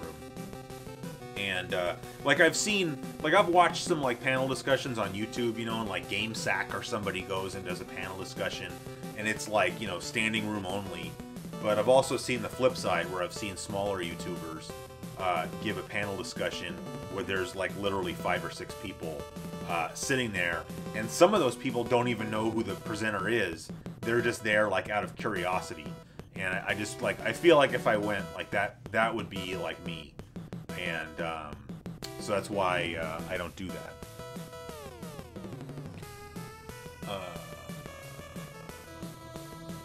Anyway, all right. Oh, I only have one batarang, so hopefully we can pick up some. Yeah, we don't have any ammo left here, but we'll be all right. We'll get some. Hopefully you can hear. Yeah, the music's pretty loud. You want to make sure you hear the music. This is a Sunsoft game, so it of course has excellent music.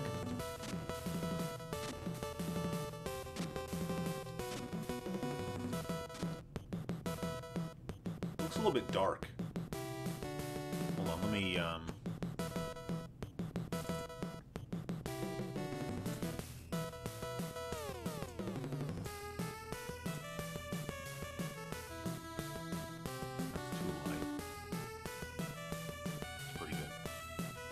I had to turn down the brightness on the capture device because for some reason that Famicom Mini puts out like a really hot video signal to where like all the whites were just like blown out, and I should have remembered to adjust it when we switched consoles. Not that it looked terrible, but I mean, it looks better now for sure. Mujanga says wives don't seem so concerned about the happiness of their husband. I think there's a little bit of imbalance there, for sure. Yeah, Dickinson says, I went to the Portland Retro Gaming Expo a few times. Seemed like eBay was a cheaper option to pick up games. Yeah, that's kind of what that... I mean, that's the only convention I've been to in recent history. But that was kind of my takeaway from that whole thing. You know, I went to, maybe not the very first one, but I went to one of the early ones. And you could still get some good deals. Like I got, you know, I posted a picture on Twitter the other day of, I was running Herzog 2 on my Genesis. And I picked that game up complete in the box at Portland Retro Gaming Expo for $5. And the thing about that always blows me away is that it's not like it was first thing in the morning and, you know, it was just like priced improperly and I got lucky. Like it was like halfway through the Saturday and it was just that nobody had seen the game and wanted it. I forgot, how do you make this jump? You have to... Ooh, don't do that.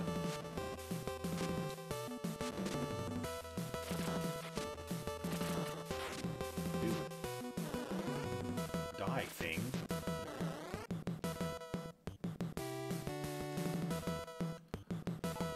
Oops. Keep hitting the wrong button.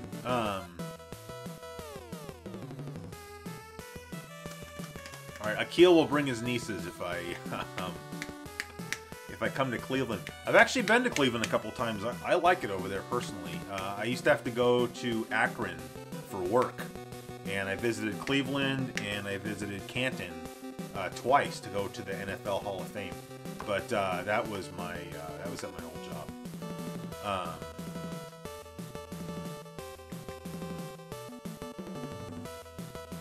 Are you interested in Uninvited for the Tandy? Yeah. If you wanna, did you pick it up? I'd be happy to reimburse you for it, or even, you know, give you a little bit of extra money for it. It'd be really cool to have that. Rory's taken off. Well, thanks for stopping by, man. I appreciate it. And we'll see you next week. And maybe I'll have the poster up. I just have to go drop it off at the print shop. Yeah, Ryan, if it's still there, $15 complete in the box. I guess the only thing, make sure, please, it has to be 5 1/4 inch floppy disks or I can't play it. Because this Tandy 1000 doesn't have a 3.5 inch drive.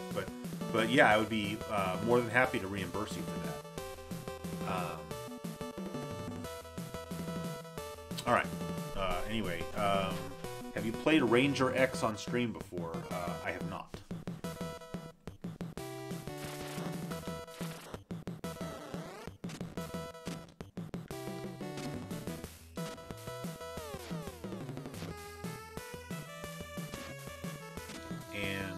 You know, one thing I mentioned, I meant to talk about this at the beginning of the stream, but I guess I'll just, you know, I can talk about it now. You know, somebody left a comment on, I think it was my last, well, I guess my last upload of this channel was a live stream. Someone left a comment, and they weren't being a troll or anything. I'm not trying to call anybody out, but I guess the guy was basically kind of concerned, you know, with the fact that, you know, so many of my uploads now on this channel, you know, are these live streams. And the guy was basically saying, like, don't let Classic Gaming Quarterly turn into, like, a Twitch streaming channel or something. And, like I said, the guy wasn't being a troll. I think, you know, I can understand where he's coming from, because I could see where you could get that impression. Because, you know, over half of the uploads on this channel now are live streams. And you know, the simple fact of it is like, I don't have a lot of time to work on my show. And on top of that, I gotta go around. My show is very time consuming. And, you know, as an example, as I mentioned, you know, yesterday I had the day off, and I spent 4 or 5 hours yesterday just doing research and writing. D Forte's here. What's up, man? Thank you very much, and I'm glad you're here. And thank you for the donation. But anyway, oh man, Jay, that's the guy right there. I talked about you earlier, Jay. That is the guy who was best friends, or well, it was one of his best friends, he said, with Jonathan's older brother. So, small world. Yeah, anyway, so like I was saying, it's just I'm just saying I could see where somebody would get the impression that that's what things are turning into, but it's just like, I can stream once a week, and you know, I make the streams public as if it was any other video, and at least half the people who watch these streams watch them after they're over, like when they're not live anymore. And you know, like, I know that Corey over on My Life in Gaming, like, he leaves the streams up, but they're unlisted, and he just has kind of a playlist for them. And I just don't want to do that. But so all I'm saying is, like, I can, you know, it's something I worry about, is I don't want people to get that impression, but like, I'm still making flashback videos. I'm currently working on 2 different videos for the other channel, like long form videos. Those just, they take a couple 100 hours to make, and I can't make them go any faster. In a perfect world, YouTube would be my full-time job, but it's not really an option for me. So, dang it. So it just kind of is what it is, as much as I actually kind of hate that saying. But yeah, so anyway, for anybody that watches this, whether it's live or after the fact, you needn't worry about me turning into some kind of like only streamer or something. Oh, hey Chris. Oh, thanks for the 10 spot, buddy. Oh, sorry, hold on, I missed somebody else. Yeah, thank you, Chris. I really appreciate that. Oh, Ryan says I sent you a pic via Twitter. All right, I'll check it after the stream is over. Thanks, Smoke. I appreciate that. By the way, Smoke, maybe I should have you. You should be on a stream sometime. I mean, shoot, maybe you should be on the FPGA stream. I don't know if you'd be interested in doing that or not, but we can talk about that if you want.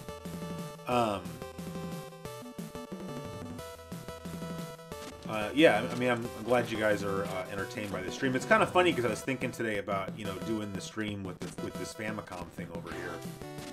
You know, because I was thinking that, you know, doing a stream with something like that would be a lot better for, you know, one of these streamers for who sort of reacting to things is more like their bread and butter. Oh, this is a hard jump. Hold on, I got to concentrate here. Didn't make it. Well, we didn't die there, but you can definitely make that jump without dying.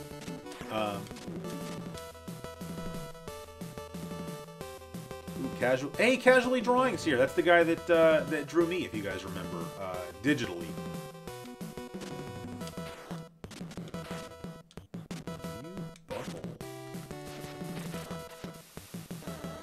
Man, everybody's turning out tonight. Oh, thanks, Larry. Yeah, I need to do another magazine read-through. I'm kind of worried about the next magazine read-through because it's going to be Game Pro Celebrity Gamers, and I'm kind of wondering how people are going to react to that. So I kind of wanted to get my next long-form video up first. So that's been the hang-up with the magazine read-throughs.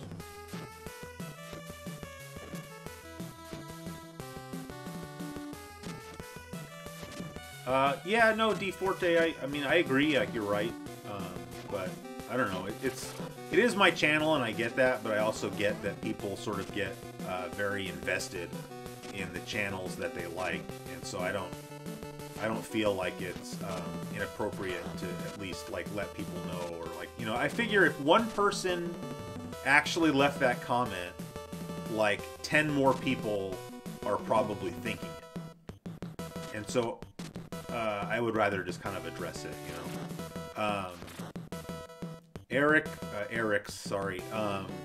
So what it was this Game Pro, it was this one-off Game Pro issue. It was called Game Pro Celebrity Gamers. And what it really was Game Pro's way of promoting Game Pro TV. Like this magazine came out like right before Game Pro TV launched, with J.D. Roth, if you guys remember J.D. Roth from like Funhouse. And so it was this one-off, but I thought it would be cool to go through, just because it's got like a lot of actors, like child actors and young adult actors, who were you know, popular when we were kids. Those of us that are all in sort of the same age range. Submart, thank you very much for the contribution.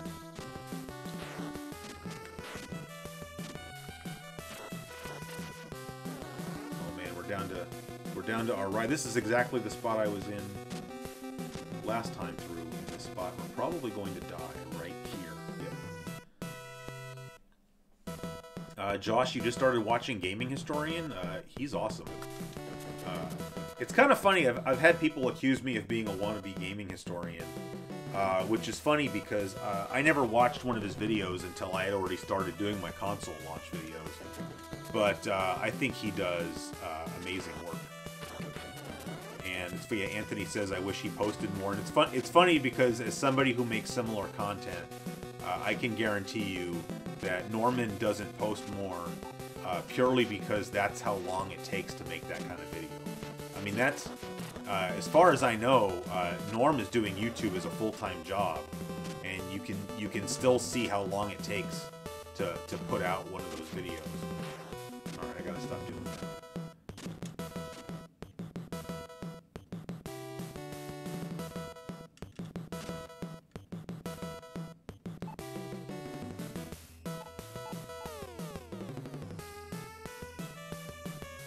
Yeah, Chris, he says as long as the flashback videos don't stop. Yeah, no, I've already got like the next topic for flashback already. Like I know what I'm gonna do. I kind of wanted to record it yesterday because, like, as I said 19 times already, I had the day off. But I just got up and started kind of working on this project that I'm working on, sort of research-wise for the show. And I just got really into it, and I wanted to see it through to completion. And so I just didn't have time to record another CGQ Plus episode, so I didn't. Piece of crap.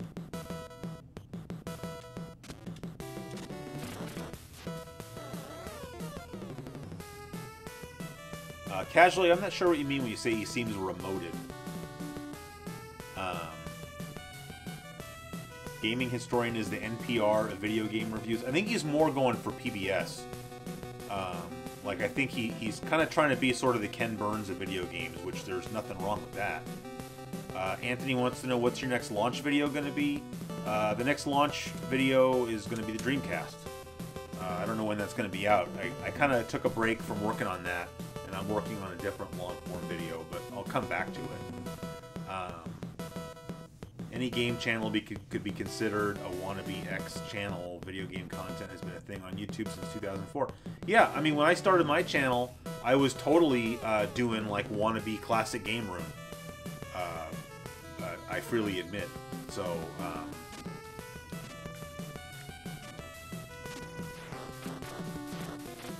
oh, game over. All right, what time is it? 7:21. We got plenty of time. But let's play something else. Not very communicative with the audience. If you mean like maybe in the comment section casually, I know that some content creators really stay out of, would I accidentally relaunch it?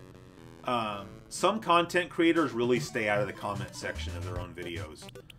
Comment sections can get very toxic, and certainly I have to put up with a certain level of that, but at the same time, I make a conscious effort to read all the comments on my show, just because I don't want to lose that contact with the viewers. But for some people, they just want to put up the video and kind of not deal with the comment section. He does do live streams. I've never watched one. Maybe he's more engaging with the audience that way. Thank you again, D Forte. And I have a lot of fun making the flashbacks. I am kind of worried that, you know, now we're talking more about computer games instead of the NES, and I wonder if that's not going to whittle down the audience a little bit. But I guess I also kind of don't really care that much. Eric's, you watched all the video game years on Amazon Prime. Yeah, you know, I tried uploading my video to Amazon Prime, one of my videos, and it's just very difficult. Maybe they've got it more streamlined now, but I kind of gave up on that. His intro and outro music sounds like it belongs on NPR. Yeah, it kind of does. Chris wants to know, would you say the live streams are your way of playing for fun again? Yeah, honestly, it's like this is the one night a week that I can sit down and just play video games without there really being a point, except just to kind of relax. Because, like, you know, upstairs I've got my Genesis plugged in right now, but that's because I'm doing research for the show. It was plugged in down here, but I moved it upstairs. For anybody, if you didn't see, on Twitter I put a picture. I got my Commodore 1702 monitor set up on a little side table right next to my my desk, where I do all my video editing and a lot of the research and the writing. And that way, it makes it easier if I'm like writing and researching. I can just turn, and I've got whatever console it is hooked up to a little CRT monitor, and I can just play that way. So,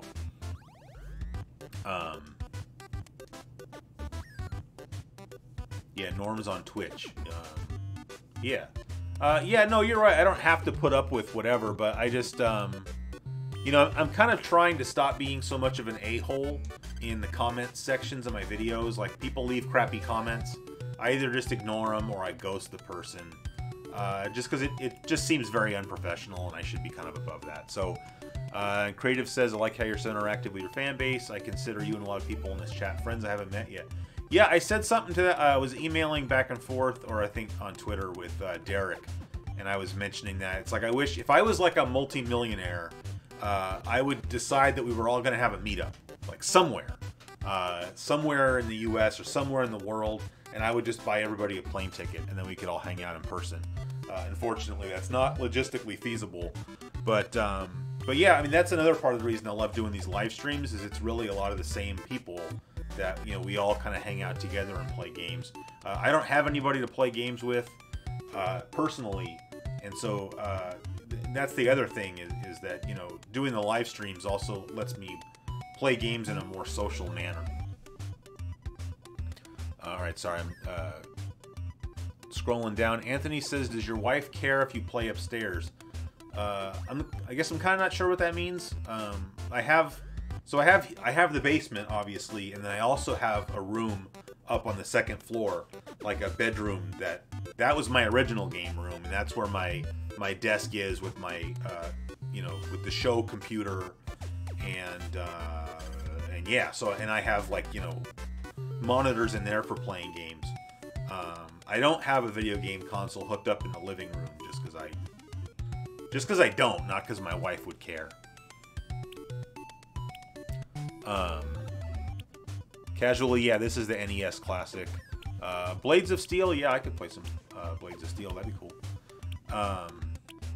So I'm just trying to get caught up with the chat, and then we'll launch some Blades of Steel. Bob's got a 32-inch Sony Wega. Yeah, those are pretty heavy, but they're also really nice TVs. So, I don't have any trips planned to the East Coast, but it would be cool. Video game years led you to me? How? Was it like a suggested video on the side? That would be cool. Oh, Josh wants to know, speaking of upstairs, is there a story with the cow picture? Yeah, there is, but I wish I had the cow picture, because some of you are not going to know what I'm talking about. Well, I'll just tell it now, and I'll tell the story again later. So that it's a headshot, black and white headshot of a cow. Some of you will have to Google this. That's Elsie the Borden cow, like Borden, the brand of food that is still around. And it's autographed. It's an autographed picture of Elsie the Borden cow. My grandfather was a lawyer. He was a trademark attorney, and he worked for Borden. And so, like, if other food companies would try to use a picture that looked too much like Elsie or something, then he would, like, you know, go after him in court or whatever. And so he got this autographed picture, and he had it forever. And when he passed away, I took it so that nobody could get rid of it.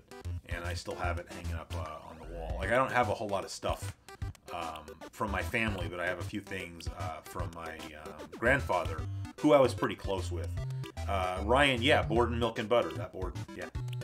They used to have this, and it was a real cow that they would take around, like, to, you know, stores and whatnot, like, and have little, you know, meet and greets or something, to try to, you know, get people to buy their stuff, I guess. See, now it's funny, because now the menu system looks too blown out. So I'm gonna back it off real quick. It only takes a second, and then we'll play some. That's better. I think it was over. That's still a little bit high, and then we'll play some Blades of Steel. There, right there. I like that.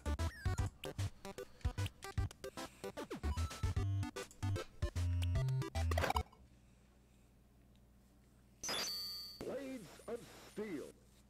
Yeah, I'll show the. If I remember, I'll show the picture on a flashback or something. I'll just take it down or take the camera over there.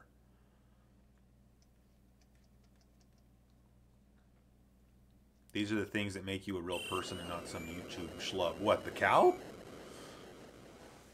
Yeah, somebody tell Derek he better get his butt back to wherever you guys are watching this.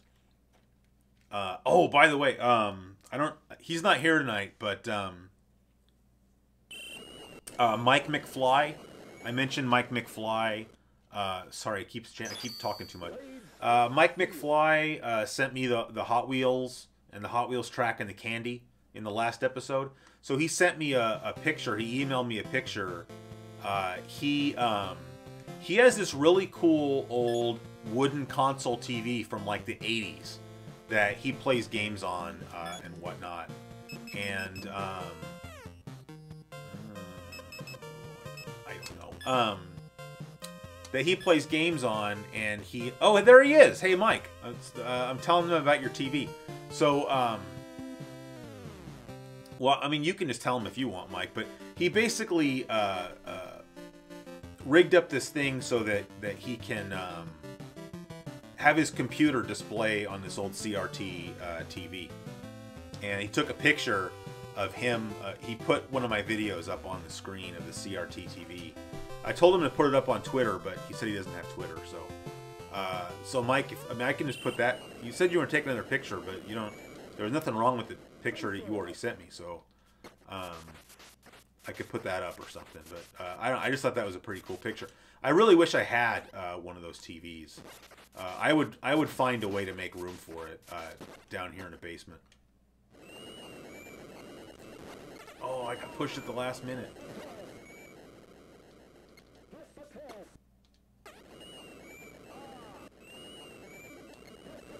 Oh yeah, we're gonna talk about the Wild now. I pushed the wrong button.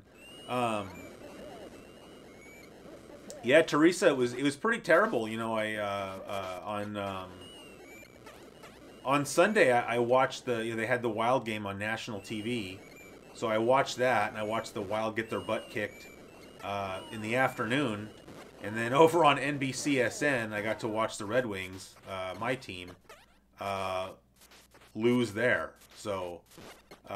Not a good day for hockey in the Classic Gaming Quarterly universe. And Centel Bolton, thank you very much, man. Thanks for the contribution, and I will do my best to try to keep up the good work. Where's this guy going? Boy, these guys do a better job of respecting the onsides rule than the NHL 94 AI does. And this channel, or this game rather, doesn't even have offsides. Ooh, fight. Nope, not fight. Ooh, I lost.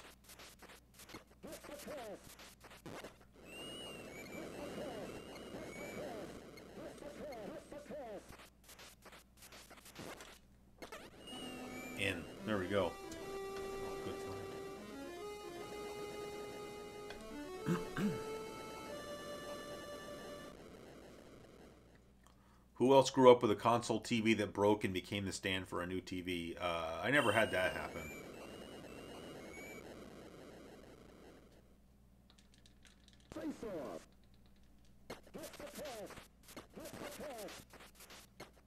Oh. Yeah, hopefully the Wings get a good draft spot, but, I mean... I don't know. I mean...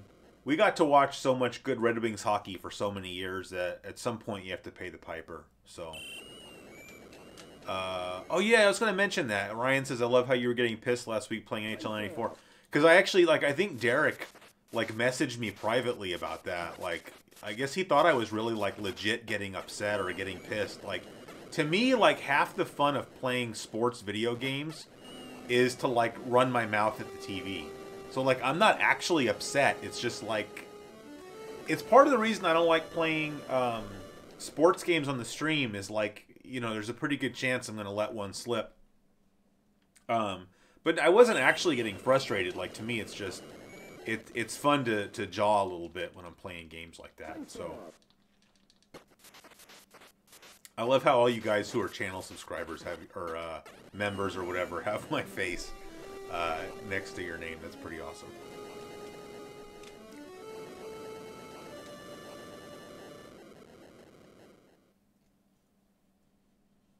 Oh, Josh, sorry. Somebody beat you to the Mega Man postcard.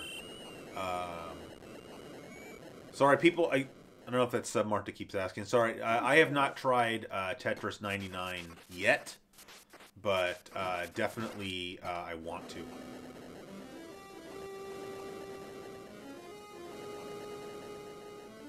Yeah, double dribble, man. I don't know if I don't know. Jason, are you still here? Jason mentioned that he was a good friend of Jonathan's older brother, and that guy used to play so much double dribble that I would wonder if maybe Jason played 2-player with him or something. Because I mean, people keep asking. I'm pretty sure I'm never gonna get Jonathan to come on the show. I know he's on Twitter, and I know he's on Facebook. I just don't think he really has any interest in reconnecting or whatever. But maybe we can pump Jason for information about Jordan. Ryan's asking how come no beer. I was just really getting fat, to be honest.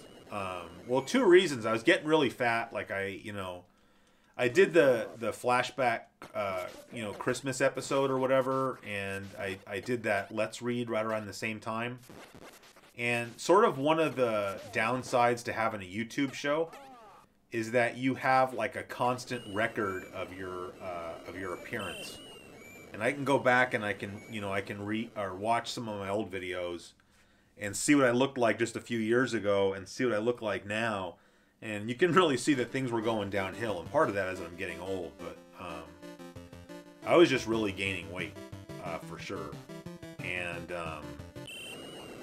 so that was part of the reason. And part of the reason is that I think that I just think my drinking was getting a little bit too habitual.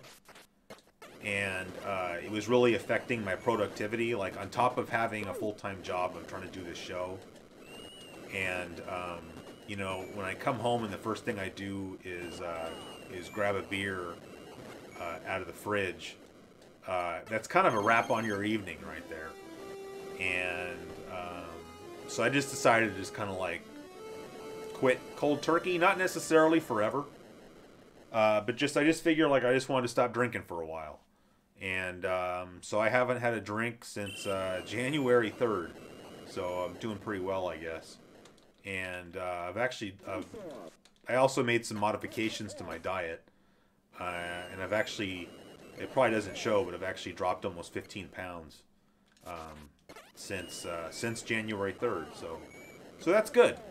That doesn't mean I don't miss beer, but I don't miss it as much as I thought I would. And I see Teresa's already making a comment about sausage there.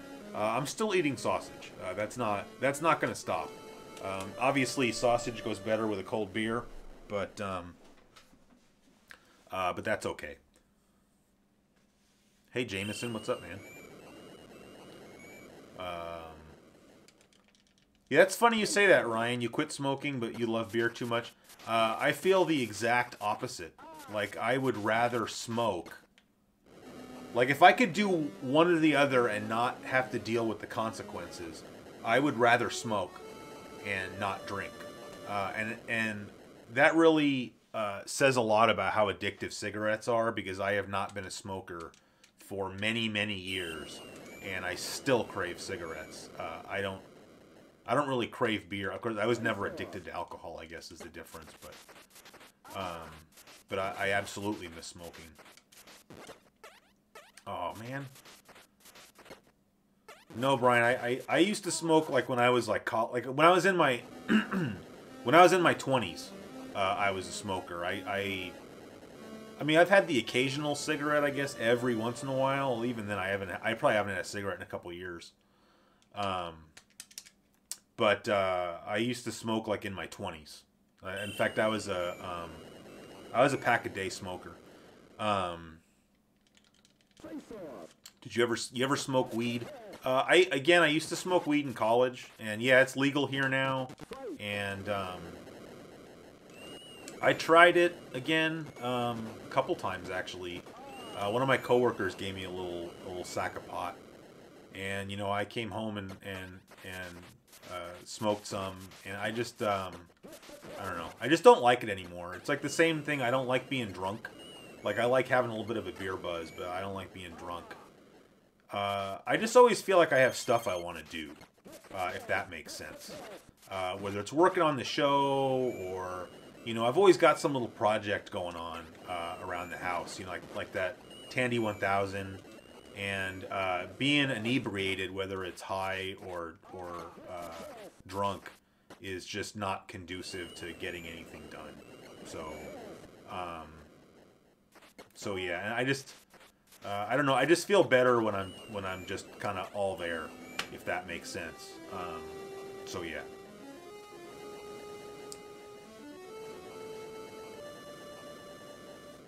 You quit smoking to save money? Yeah, you know, it's funny. Back when I smoked, you could get a carton of cigarettes, name brand cigarettes, for $18, and like now, like, you know, I could barely afford to smoke now. Sorry, I'm just gonna pause it so I can just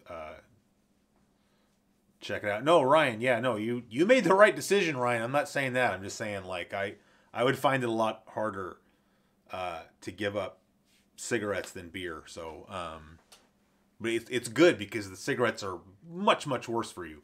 So you gave up the good thing.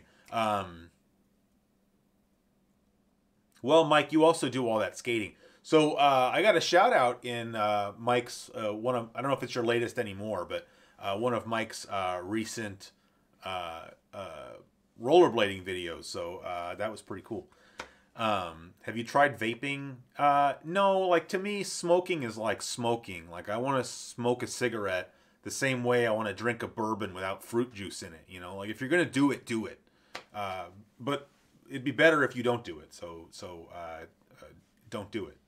Mujanga says it's still illegal federally and disqualifies you from registering a firearm. I don't have any firearms, so that's okay. Yeah, D Forte. Well, you know, Major Tom was a drug addict, so yeah.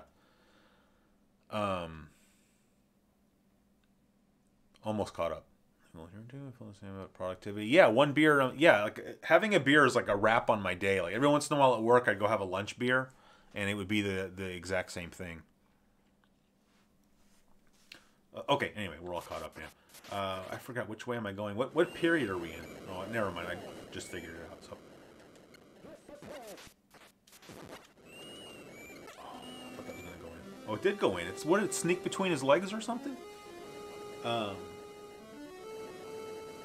Tasty, you didn't have any alcohol till you were 23 or 24. I didn't start really drinking until I was in my like late 30s. And even that, when I say really drinking, like I almost never would get drunk. I hate being drunk. I'm the kind of guy, like I would really like coming home and having like 2 or 3 beers and just kind of getting a beer buzz. But I was doing that like every day. And, you know, I know this is probably like TMI or whatever, but like alcoholism kind of runs in my family. And so like I try to be careful with that. And it was kind of ironic that like, you know, I'm the same person who like, I won't take like any kind of like drugs, like pharmaceutical drugs. Like you go to the doctor and they're like, they try to give you like Vicodin because you had your wisdom teeth taken out. And I'm always just like, no, I don't want that. Like I'll just take aspirin because I don't want to take anything that might be addictive. But then at the same time, I was coming home and drinking like 2 or 3 beers a day. And so I just kind of saw the writing on the wall of like that might turn into a problem later on. So it's better to sort of step away before it is one and just take a break. And then, you know, maybe later, you know, if at any point I want a beer, I can have one. But I'm just being very honest in saying that like I've had almost 0 occasions in the last month and a half where I've like legitimately like wanted a drink. Whereas, like I said, even though I haven't smoked in years, I've had multiple... Oh my god, he pulled a Gretzky! I've had multiple occasions where I've been craving a cigarette, so...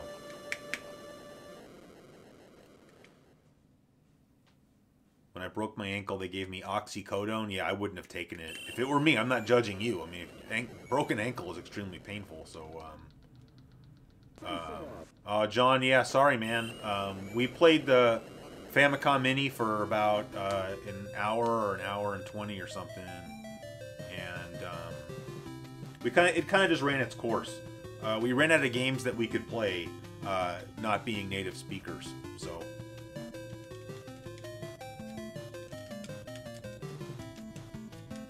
Yeah, no, Mike, you're definitely right. I mean, I think drinking is fine, but I think that for certain people, you should be careful with it. And like I said, just between my family history and what was, I thought, becoming habitual behavior, I just thought I needed to kind of knock it off. And plus, like I said, it was like, you know, I would come home thinking, okay, I'm going to go home tonight and work on my show.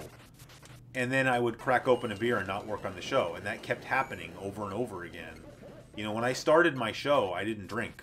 And I would upload videos a lot more often. So it was for sure affecting how much I was working on the show. And quite frankly, the show is more important to me than having beers. So.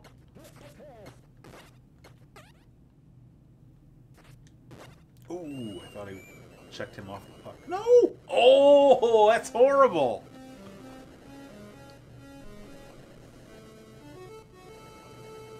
No, Ryan, you never mentioned that before, but that's cool that your Dr. Boss is doing that. Wow, Jameson, you were doing a 6-pack a night. yeah, it's good that you were able to cut back before that got too bad. Yeah, Submart, like, I don't, you know, it's funny because I don't want to sound preachy or anything, but, you know, I'm just telling you, I'm not judging anybody else for what they're doing, but I'm just kind of telling you what my experiences were, and I think sometimes it's good to just take a look at yourself and what you're doing, and, you know, sometimes maybe you need to make some adjustments. Oh, how did that not go in? There we go. This guy's like Patrick Waugh. Yeah, Mike, that's exactly what it was like, you know. Are you judgy to people who smoke or drink? No, not at all. In fact, one of my biggest pet peeves is, and my mom does this, and I love my mom, but, you know, my mom was a heavy smoker for something like 40 years, and she quit, and somehow she thinks that like means that she should be able to get preachy with other people. And it's funny because I feel the opposite. Like, you know, you have no room to talk. You smoked for like 40 years. But no, absolutely not. I keep my opinions to myself. Although even then, it's not even really an opinion. Like, if somebody wants to smoke or drink, like, go for it. You only have one life to live. And, like, if that's what makes you happy, do it. Because the only person you're hurting is yourself. So, no, I don't get preachy at all.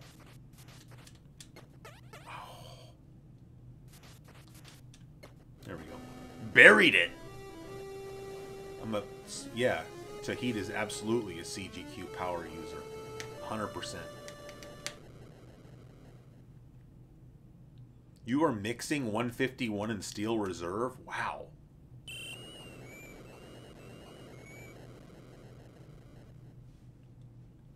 Can I stand being around a person smoking a cigarette?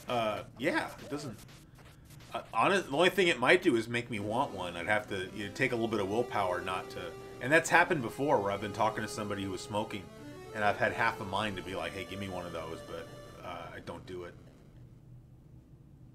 One thing I noticed is, like, you know, when you don't smoke, and I don't anymore, if you have a cigarette, there's like a really heavy nicotine rush that doesn't feel good at all.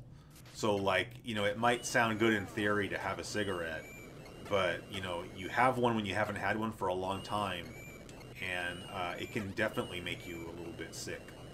And so that, I kind of just try to keep that in mind if I'm kind of debating, like, bumming one off of somebody. I just have to remember, like, you know, no, you don't want one of those.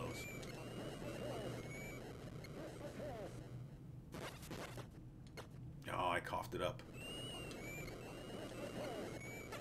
Well, don't just pass it to nobody.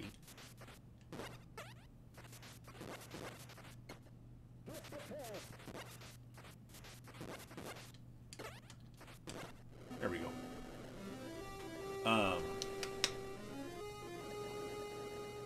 Hey, Brian's in Vegas. What's up, man? I've never been in Vegas. I don't know. I can't remember the last time I had a Steel Reserve, so I don't really have an opinion on that, I'm afraid.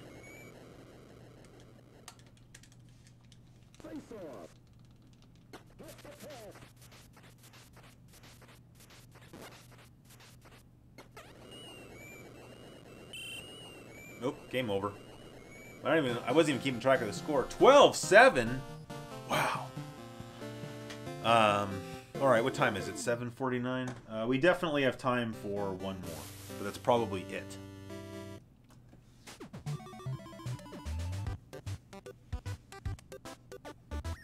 Well, you know, it's funny, Pin Mike. I think it's something that comes with wisdom.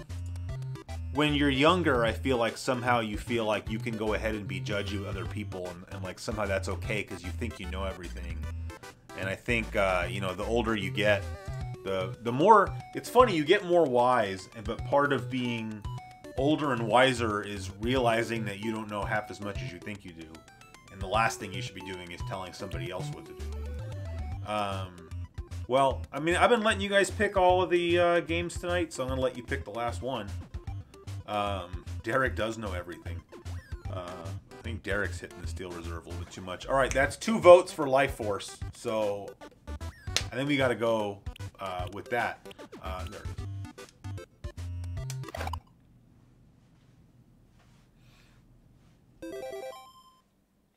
Alright, this is not going to be a clinic or anything, especially since I'm playing it in the capture window.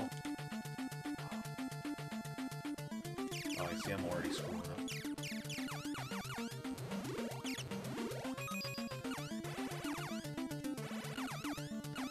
I haven't played this one in a while. You know, it's funny, before the basement was finished,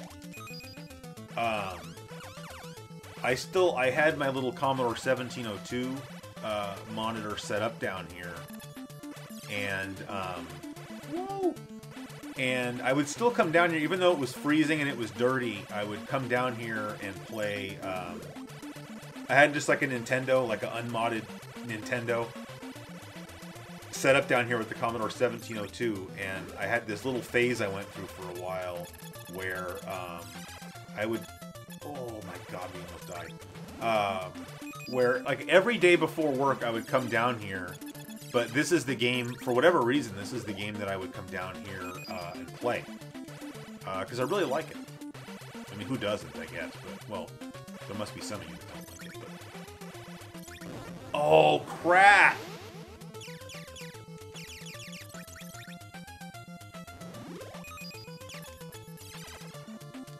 Come here, you.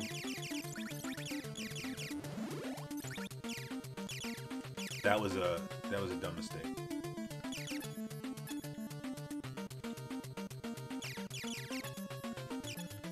I missed both of those. Thank you. Thanks again, D4T. And yeah, I mean, there's no, you know, you can't buy wisdom, and it sure is a nice thing to have a little bit of. All right, I decided to switch weapons to this ripple business. We'll see how that goes.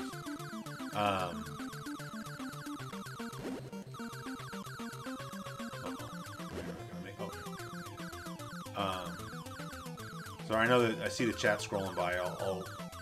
Let's just get past this boss battle. Well, let's try to get to the boss battle. No.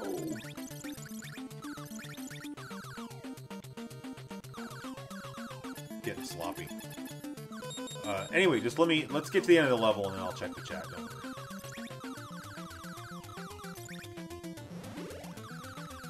Speed? I don't want more speed.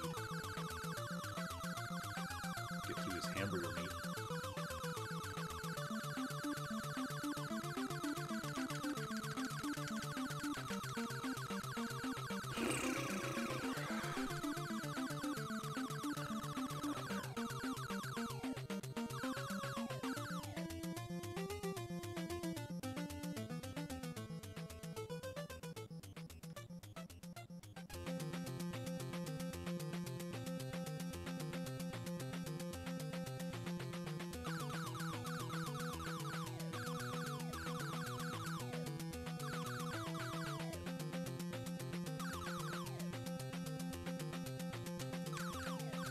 Kind of more drawn out than it needs to be.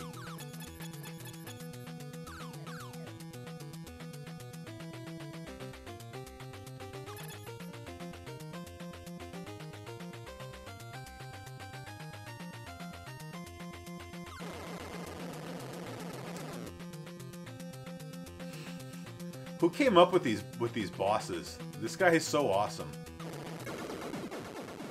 All right, let me just get to where I can pause it real fast.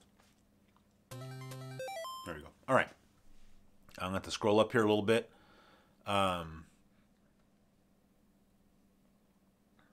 You think Derek needs a timeout? Well, you're in charge, Teresa, so you do whatever you want with him. You're in charge of him in more ways than one. Gradius or Life Force? You know, I feel like I like Gradius more, but at the same time, Life Force is so cool because it's both horizontally and vertically scrolling. Ryan says, when you finally get to a PS2 stream, you need to play Salamander Deluxe Pack on PS1 via the McBoot. Yeah, I mean, that would be awesome. I still got to figure out how to use that freaking thing. I said freaking.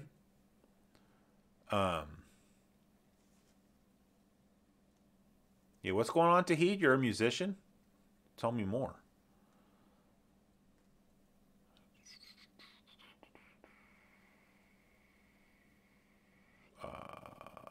All right. I think I'm good. Hey, Reeds Bud. What's up, man? From Carson City. That's not too far from here.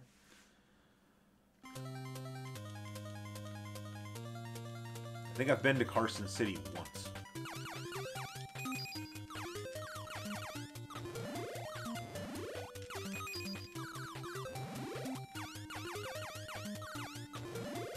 Oh, that was close.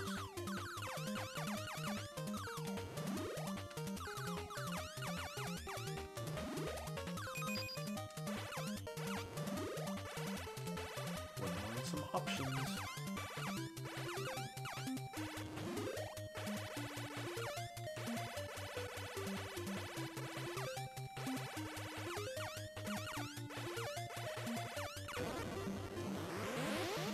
That was ugly.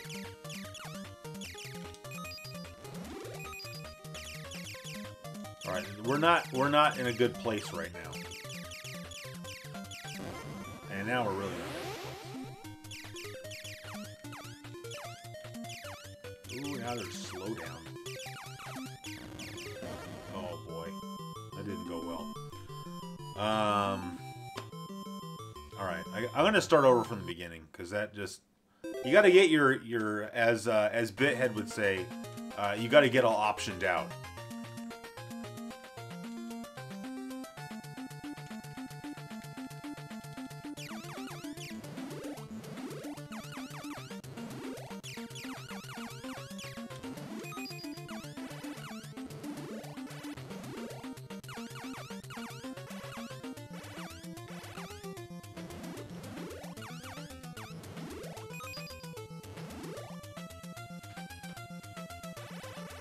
Alright, that went at least a little bit better. I'd like to grab some missiles at the earliest opportunity. Which is now. Alright, see this is a lot better. But of course we can still get more options. I think you can get 3. Get out. Oh! Dang it! Alright, well, it's alright.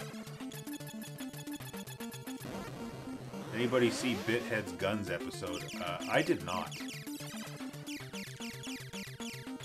Don't get me wrong, I love Bithead and everything, but I've been finding myself less interested in his videos lately. It's probably just not anything that he's doing wrong. I think maybe it's just, you know, I probably just go through phases on YouTube or something. But, I don't know, somebody mentioned earlier about, like, that Gillette reaction video he did, and I just don't like that kind of stuff. I kind of feel like, I was afraid this was going to happen, but I just feel like ever since the whole Patreon thing, I feel like Bithead is trying to be what he thinks people want him to be, instead of just being what made his show good in the first place. And I say that hoping that I'm wrong. I don't know. Somebody must have given him like a fat shout out though, because he went from 5,000 subscribers to 9,000 over the course of like a few days.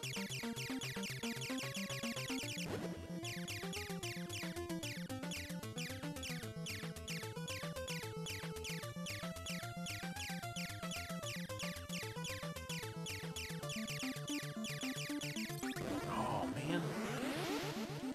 Sorry, I tried to look at the chat. I thought I had a minute. This is a very hard game to play while semi-distracted.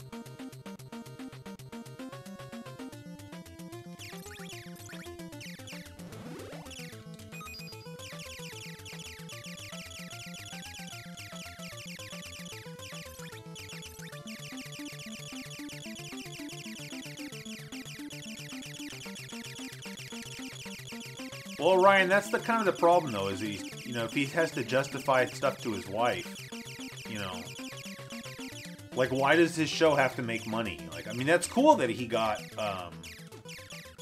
you know, that he started that Patreon. I mean, shoot, I'm giving him $10 a month on Patreon, but it's cool that he did that and it worked out. But it's like, he should do that because he wants the money for the show, not because he has to justify anything to his wife. Like, perhaps that dude works 2 jobs and has a kid that he's raising. He shouldn't have to justify anything to his wife, in my opinion.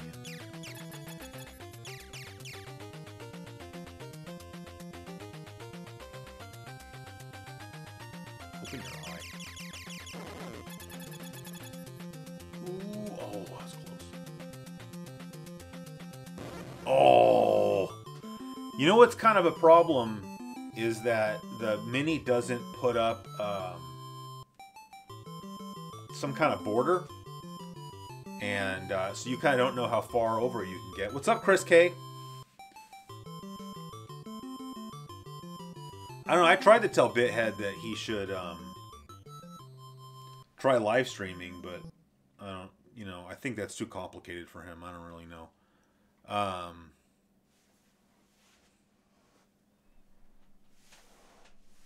That's what happens when you marry a foreign chick. I don't know about that. He said he's passed up side work for the show. I don't know what kind of side work that he's passing up that happens at 3 o'clock in the morning, but I don't know. All right, since we played Life Force, let's play a little bit of Gradius here real quick. I know I've played this in the live stream before, but you'll be all right.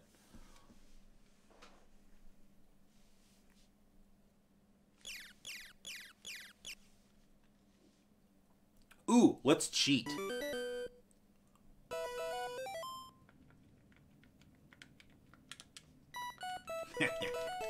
Alright. It's funny, I forgot this cheat code existed until one of you guys messaged me about it. I think maybe it was the last time I played this game on a live stream. And said, like, why didn't I just put in the cheat code? Because I've always said, like, usually when I play Gradius, I play it until I die once, and then I'm kind of done. Because I just feel like with this game, when you lose all of your extra firepower, it's like too much of a downgrade. And I would rather just start over, like... which is kind of cool, because then you get to a point where you can get pretty far in the game on one life. Because you're, like, kind of holding yourself to that.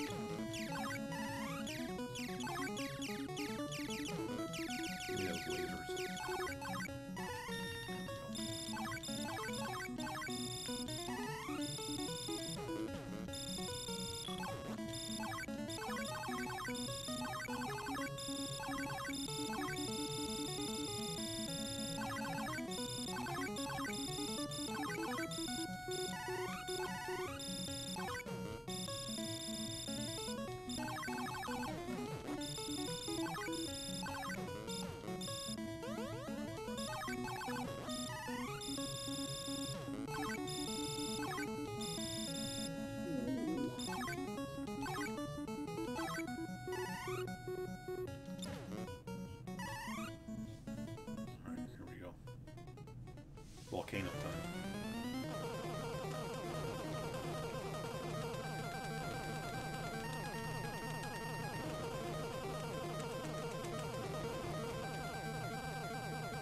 Seems like Nevada is well represented in chat tonight, which is cool.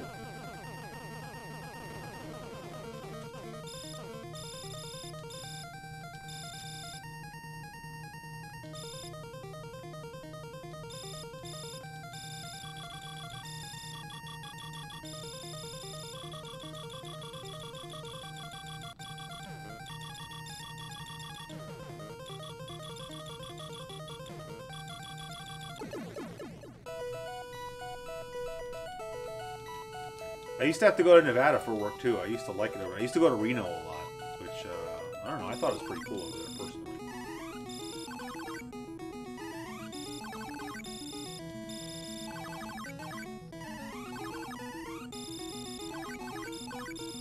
And I also, my wife and I went to Reno one year, just a few years ago, for the Hot Air Balloon Festival, which was really cool.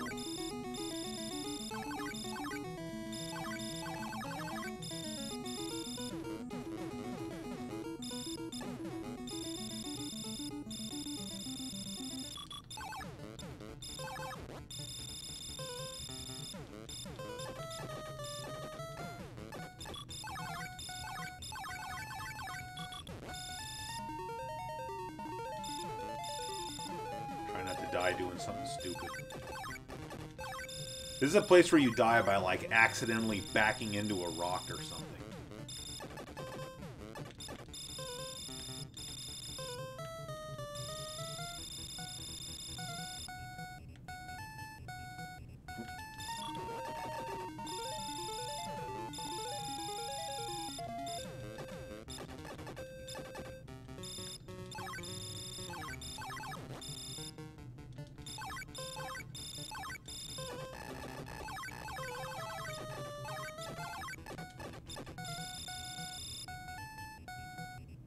Sorry, I know I'm not being very talkative, but you know, I gotta concentrate.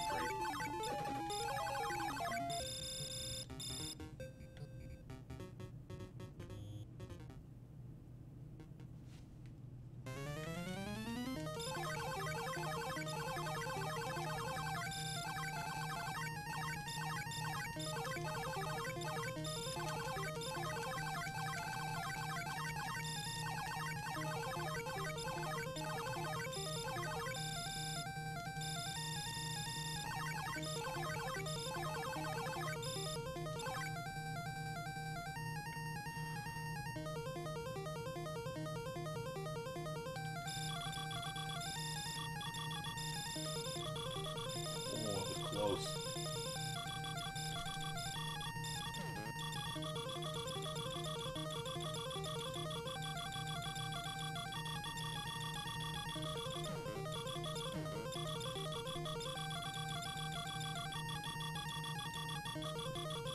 What's going on with this guy? Was he invincible all of a sudden? Finally.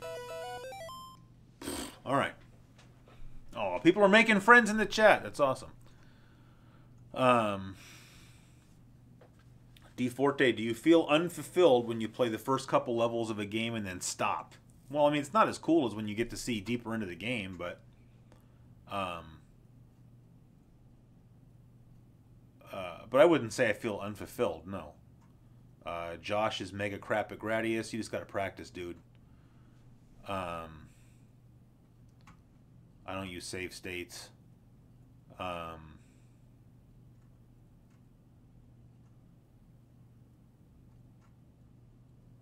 All right. Anyway, yeah. Well, we have Legacy Yaka MK to thank for the stream overlay. So this is like the modern gaming overlay, which obviously we don't really need for playing these games. But then you wouldn't be able to see the user interface.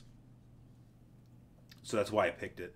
And then if we ever do like modern PC gaming or PS4 gaming. Then we would use this one, but so I'm sure this is going to always be the least used of the three overlays. But yeah, I like it.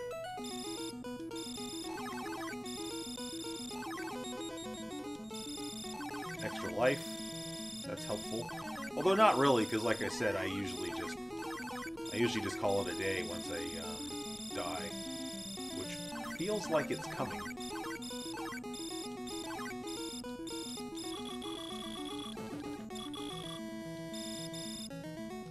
Shields have about had it.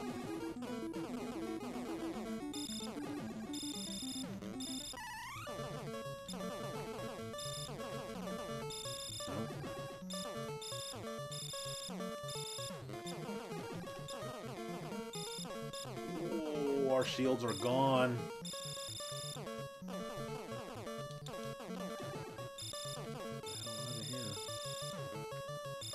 Oh, dead. Alright. I'm going to stay true to my word and not keep playing now that I'm dead. So, plus it's 8:10, so it's kind of about time to wrap it up. So I'm going to turn off the thing there and switch the view back. And what that was. So yeah, so like I said earlier, for those who weren't here, the plan for next week is hopefully for us to check out this this Mister thing. Oh, by the way, if you guys noticed, I got the audio and the video synced back up. I had some stupid setting set wrong in OBS. I don't even know how that happened. So anyway, hoping to do the Mister next week. If between now and next week I can become some kind of Mister pseudo expert, and if not, then we'll do golf next week and this the week after. But I don't think that should be a problem. I mean, I'd like to think I'm at least a reasonably smart guy. So I think, given a week, I think I can figure this thing out. M-Ray says, "This is the first stream that I've actually been consistently involved in." Well, I appreciate that, man. That's awesome. I'm glad you found a stream that you liked.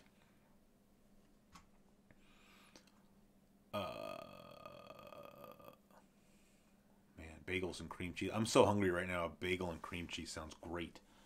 So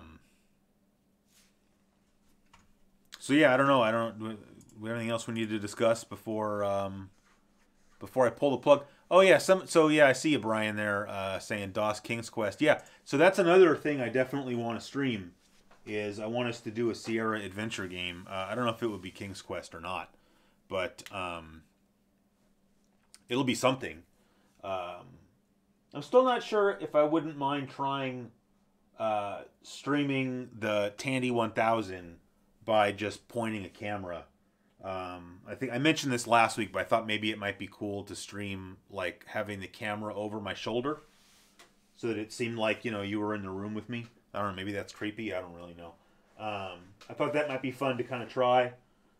If not, we just use DOSBox. As I've said, DOSBox emulation is really good. I'm not sure about using the Mister for PC emulation. I don't even know if that's possible. Oh, Mike says he emailed me a better picture. Yeah, your old picture was fine, but I mean, thanks for the new one. I'll use it.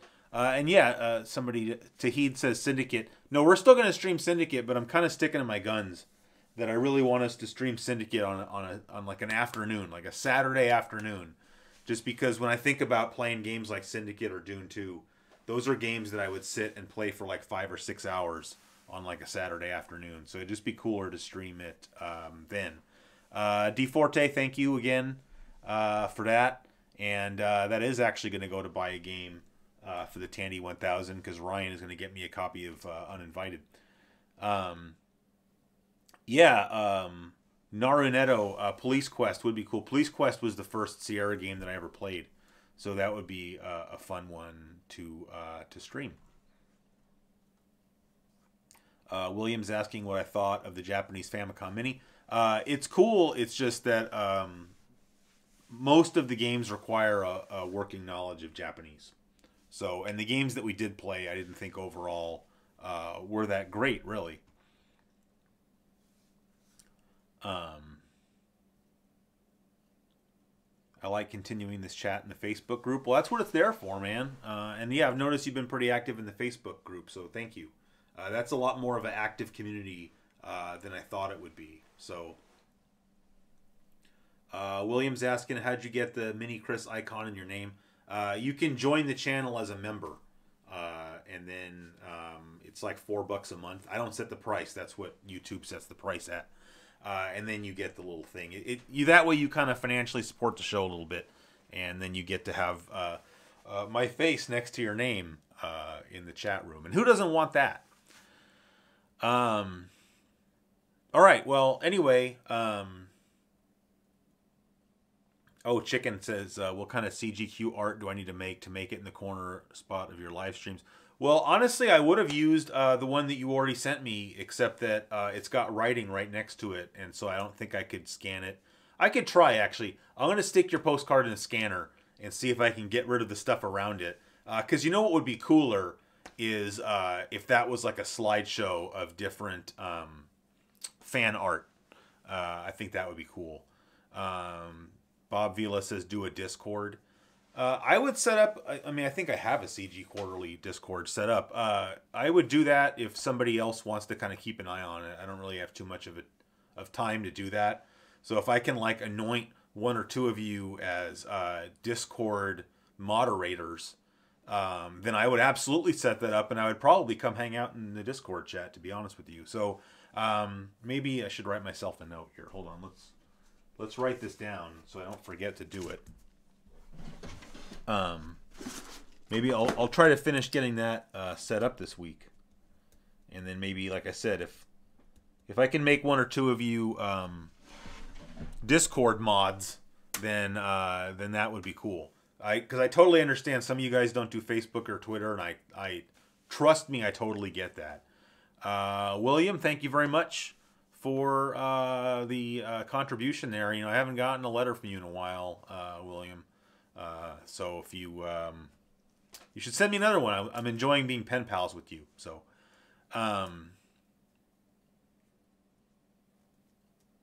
yeah, create a slideshow of postcards. That would be cool. That's a good idea. Because, you know, I wish I have way too many postcards. It'd be cool to hang them on the wall. But what you just said is also a good idea. So,